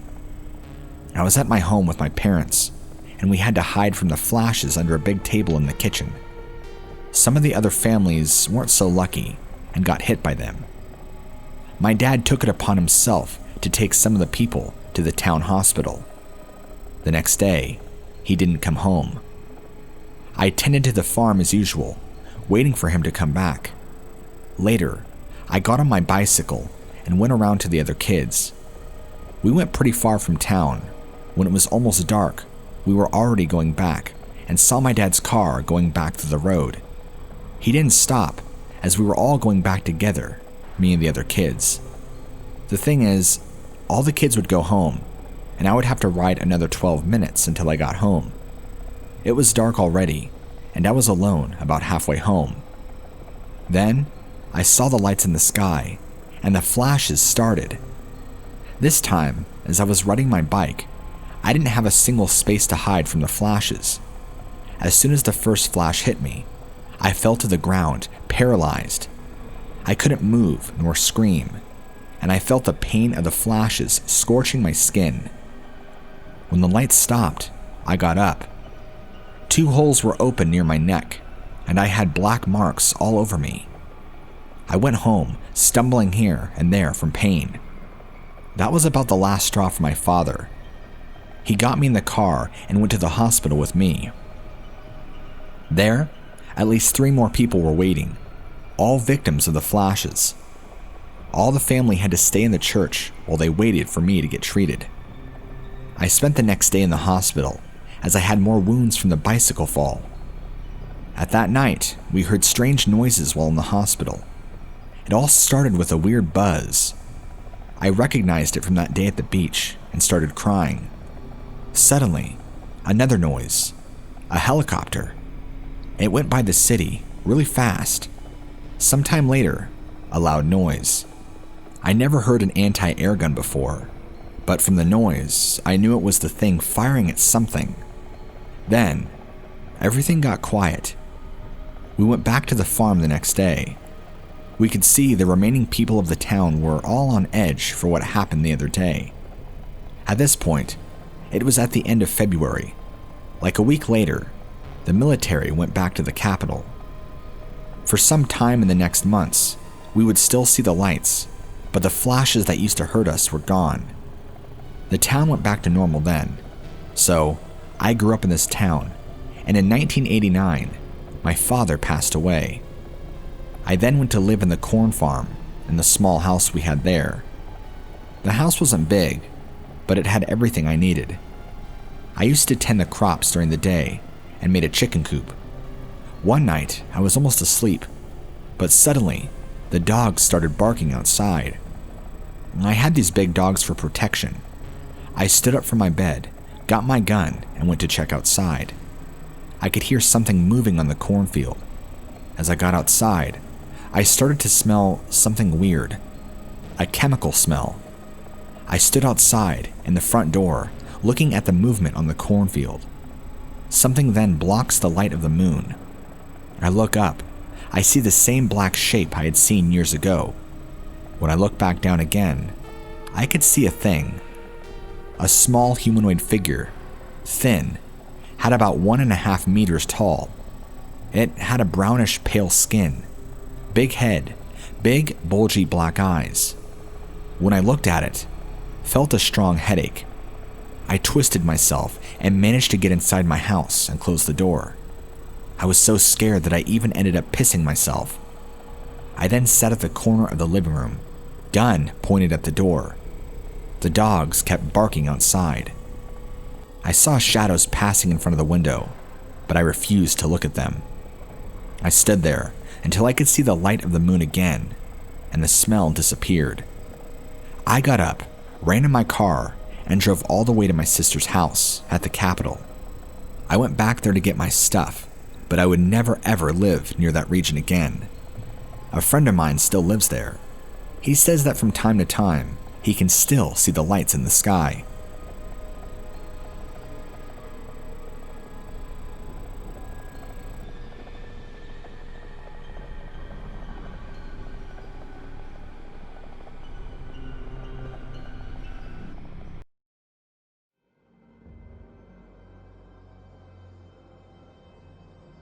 Several years ago, I was on my way home from work in the financial district of Lower Manhattan. I worked in an office building, literally a block away from Wall Street. This was late 2011, around the time of those Occupy Wall Street protests in the park. The streets were packed with people wearing backpacks and headphones, carrying signs and megaphones. It was pretty much impossible not to bump into people as you tried to navigate the narrow sidewalks. The hassle wasn't anything special to me. I had my earbuds in with music playing to drown out the noises during my commute, just like any other day. I do consider myself a New Yorker, through and through, after all. However, in order to get to the subway and back home to Queens, I had to either go around or right through the park, which did get a bit annoying after a while. Still, crowded streets are a part of our reality. Unfortunately, the same is true for the millions of homeless people taking refuge in the various nooks and crannies of the city. I am not a saint or anything, but I do try to at least drop a spare bit of change in their cups every so often. I wish I could say it was every time, but it's not. I want to help out when I can, but I'm embarrassed to say that I'm sometimes in such a rush that I don't even notice them there. I guess that makes me no different than the people who just breeze by the needy without giving the poor souls even a single glance. Sometimes, it's as if the homeless are an invisible element in our cities, subsisting on the scraps left behind by those more well-off. I think that may be the reason what happened that afternoon. Right in the midst of crowds of people, was able to go unnoticed. I don't think anyone but me realized or even cared about what was happening. The park was too crowded for me to walk through. Instead of trying to fight my way across to the subway, I decided to circle around and try a different stop in a quieter area. To get there, though, I cut inside to a side street with significantly less busy. The moment I set foot there, I was struck with a feeling of heaviness and dread that instantly plunged my previously decent mood into an abyss. I couldn't understand why or where it was coming from, so I pulled out my earbuds and turned my music off. I felt I needed my senses to be as sharp as possible for whatever danger I was sensing. As I tucked the earbuds away in my coat pocket, a pungent odor began to creep into my nose. It was the smell that hits you when you walk into a subway car that a homeless person has made their home. I looked ahead, toward the corner of one of the buildings to see a surprisingly young man, torn up jeans and hoodie. He had wild black hair and long, unkempt beard. He rocked back and forth with a look of utter hopelessness etched into his face. He clutched a small cardboard sign covered in writing. I picked out a section that read, "Help please, Army vet. Lost everything. Just need $40 to get back home." There were very few people walking down that particular street, but enough passing through that he would occasionally pop out from his corner with his arms outstretched, holding the sign, begging for some acknowledgement. It was a sad sight to behold. I felt terrible knowing that I had nothing on me to spare, so I would inevitably end up being one of these people myself, walking by him without seeming to care at all. Just as that thought crossed my mind, I saw an odd-looking man further down the road, walking toward the homeless guy. The strange man stopped and crouched down to the homeless one's level. After staring at him a moment, the stranger reached into his pocket and pulled out a large roll of cash, holding it out in front of him as if to offer it, but clearly holding back. It was a bizarre sight, especially in New York City, but at least I no longer felt guilty for being unable to help the poor guy. I wish things went as you would expect from that point on, but unfortunately, that's where things began to get weird. To be honest, I've been building this up a long preamble because every time I think back to this event, a sharp chill runs down my spine, and I swear, my eyes, they tear up. So, as I continued to walk toward the pair, I realized that everything, like the world around me, began to slow down somehow. The loud noises of the city streets faded into a soup of auditory blur, every sound muffled, as if I was holding my hands over my ears and head underwater. As this was happening, I realized I was staring at the strange man holding the wad of cash. I noticed how ordinary he was. Everything about him was plain. He dressed like any other white-collar worker. A simple, or even slightly ugly brown suit hung loosely on his slender frame. He wore a tie and dress shoes and carried a generic leather briefcase. He also had a matching brown hat on his head, angled to hide the top half of his face. Looking back, I wish that was all I had seen.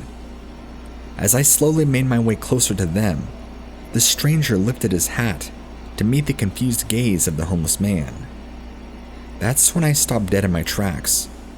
The formerly bland appearance of the man became clear to me, and I noticed two haunting features. His skin was bizarre, ashen white, not paper white, but not gray either. His eyes? They were a deeper black than I could describe. I tried my best to rationalize what I was seeing. A guy wearing black contacts and a business suit would be a little weird, but I'm sure it wouldn't be the first time someone made those particular fashion choices out here. I can tell you this though, a regular guy dressed that way would not be enough to stop a New York in their tracks like it did me. It was more than the look of him. It was the feeling I got from it. It was like being punched in the chest. As a child, I dealt with frequent asthma attacks, and as an adult, I've had more than my share of panic attacks. But this was something else entirely. Much worse. A heavy, nauseating feeling that was born in the pit of my stomach crawled up to my chest before nesting in my throat. The air had become solid around me as I stood there, frozen. I could see in my peripheral vision that other people were still walking through the side street, although they moved in slow motion. After a few moments, the strange man and the homeless man's voice seemed to emerge from the muffled white noise of the rest of the city. Their voices slowly became clear and more clear. I missed a lot of what was being said, but certain words stood out. "I don't want to die." The word shuddered from the homeless man's mouth as he reached for the money. His eyes were fixed on the roll of cash, yet steeped in hesitation and fear. The stranger smiled at him, and I swear to you, Mr. X, something about that smile made me want to scream. It was that moment I realized I couldn't scream, even if I had wanted to. I could do nothing but stand there helplessly, my feet nailed to the concrete sidewalk as the scene played out just a few yards in front of me. The stranger's response was chilling. "Oh, well, you're gonna die either way, Robbie." Judging by the man's reaction, that must have been his name. At the mention of his name, Robbie sat straight up, with a look of slack-jawed amazement, tinged with horror. Side note, going forward, I'll refer to the man in the brown suit as Brown. This will be important in just a few minutes. So, before Robbie could say anything, Brown lifted his hand as if to get an important presentation and spoke again. His voice was just so wrong. I can only describe it as oily, gravelly, and wet, like someone trying to talk through a mouthful of phlegm. If you think the description sounds gross, just imagine how foul it made me feel hearing it. This is what he said. Question is, do you want to die happy and comfortable, wanting nothing? Or here in this alley, where no one will ever notice you until you've been rotting a while? I still don't know how that scream didn't fly out of my mouth after what happened next. If I could have moved at all, I might have jumped right out of my skin. A third voice chimed in before a corresponding figure stepped into my view. Another strange man, nearly identical to Brown, except taller, and somehow even thinner, wearing a gray suit. I'll call this one Gray for the sake of organization. Gray held a lit cigarette, stared down at Robbie with a tired look. "Take the money, Robert. We have things to do." Robbie nodded with a resigned expression as he took the cash. He gasped as he clawed at the bills, unfurling the surprising amount. "This is so much," he exclaimed. I couldn't make out what was said next. I saw Brown stand up next to Gray, followed by Robbie standing and gathering his few possessions from the ground before thanking the two strange men and briskly walking toward me. He brushed past me in a hurry, thanking God over and over again, crying. I still could not move. I was stuck there as the two strangers' gaze fell onto me when Robbie was out of sight. The two sets of pitch-black eyes staring at me gave me the distinct feeling of being watched by something not human. Their mouths had moved as if speaking to each other, but I couldn't make it out. The volume of the white noise around me was going crazy, up and down. It was disorientating. Eventually, I could hear a few bits of their conversation, but the language was unlike anything I've ever heard. Now think about this. I speak fluent Spanish and understand bits of many other languages: Italian, French, a little Japanese, Arabic, and even some Yiddish. You tend to pick up little things here and there living in New York City. I can certainly place a language roughly when I hear it. The strangers were speaking. It was just unlike anything I'd ever encountered. The sounds they were making weren't even sounds that people made. It actually caused me physical pain in my ears when I really began to hear it. Like when your ears pop on an airplane. The feeling when you know there's pressure there, but you can't get it out. So it stings. The pain got so bad that I wanted to vomit. Brown snarled a word at his friend in the same wet voice. English. Gray made a bizarre clicking noise, smiling the same horrific smile Brown did earlier. That far gone, huh? It'll be fine, Brown responded. Yeah, then why'd you lie? What Brown said next still keeps me up some nights, even all these years later. He rolled his shoulders back and grunted. Does it matter? I'll be wearing that stupid chimp by the next moon. Followed by a clicking noise. My eyes began to welt with tears as I tried desperately to look away.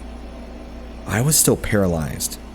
Slowly, the world began to creak back toward normal speed again. Mr. X, I'm telling you, I'm trying so hard not to cry as I sit here typing this, just like the plight of Robbie or any other homeless man. No one bothered to even look at me as I stood there in terror. People were there, moving slower than normal, at least from my perspective, but nobody stopped or noticed that I was in trouble. Gray looked directly at me. My head started swimming, and I immediately felt dizzy. My vision blurred and I lost focus on all except one thing. Gray's voice. Well now, look what this one can do. Cute. Suddenly, Brown stepped forward from the blur in my eyes. His black face sneered at from me just inches away. Whatever. A chimp's a chimp. They're all the same. Hey, leave now. He snarled again, and I felt it in my bones. Keep walking. I wish I could tell you what happened next, but the next thing I knew, I was standing on the sidewalk all the way up at Columbus Circle in Midtown, almost a half-hour's walk north of where I was. A man I didn't know was holding my shoulders as random people passed by with concerned looks on their faces. When things came back into focus, I could finally hear the man's voice. You alright, son? He asked with a trembling voice. Damn near walked into traffic, man. You okay? Somebody said I must be on drugs, that they yelled out as they scooted by. I told the man I was okay, as tears began to run freely down my face. I apologized and fled the scene, rushing over to the escalator to a train, having no idea how I got so far uptown. By the time I got home, I realized I wouldn't be able to tell anybody, not even my wife. She would definitely think I was losing my mind. I haven't seen those strange men, or whatever they were, since that day. Thank God for that. Over the years, I've done research into the paranormal to try and identify what they may have been, but I haven't found anything with their description or actions. I heard of black-eyed kids, and the vibes people seem to get from them that are similar to how I felt with Brown and Gray. But the situation was different. These were grown, at least middle-aged men, I think. I don't know what I saw. Were they aliens? It still messes with me. I've been to therapy about this and have tried to rationalize, but no luck. Whatever the case is, I'm not sure. I can hopefully go back to my daily life. Without thinking about the incident, whenever I allow myself to reflect back on it, it just shakes me up. And I'm not immune to late nights of insomnia for fear of nightmares. So, I still question my own sanity every so often. Was this real? Did I really have an encounter with half-human hybrid aliens?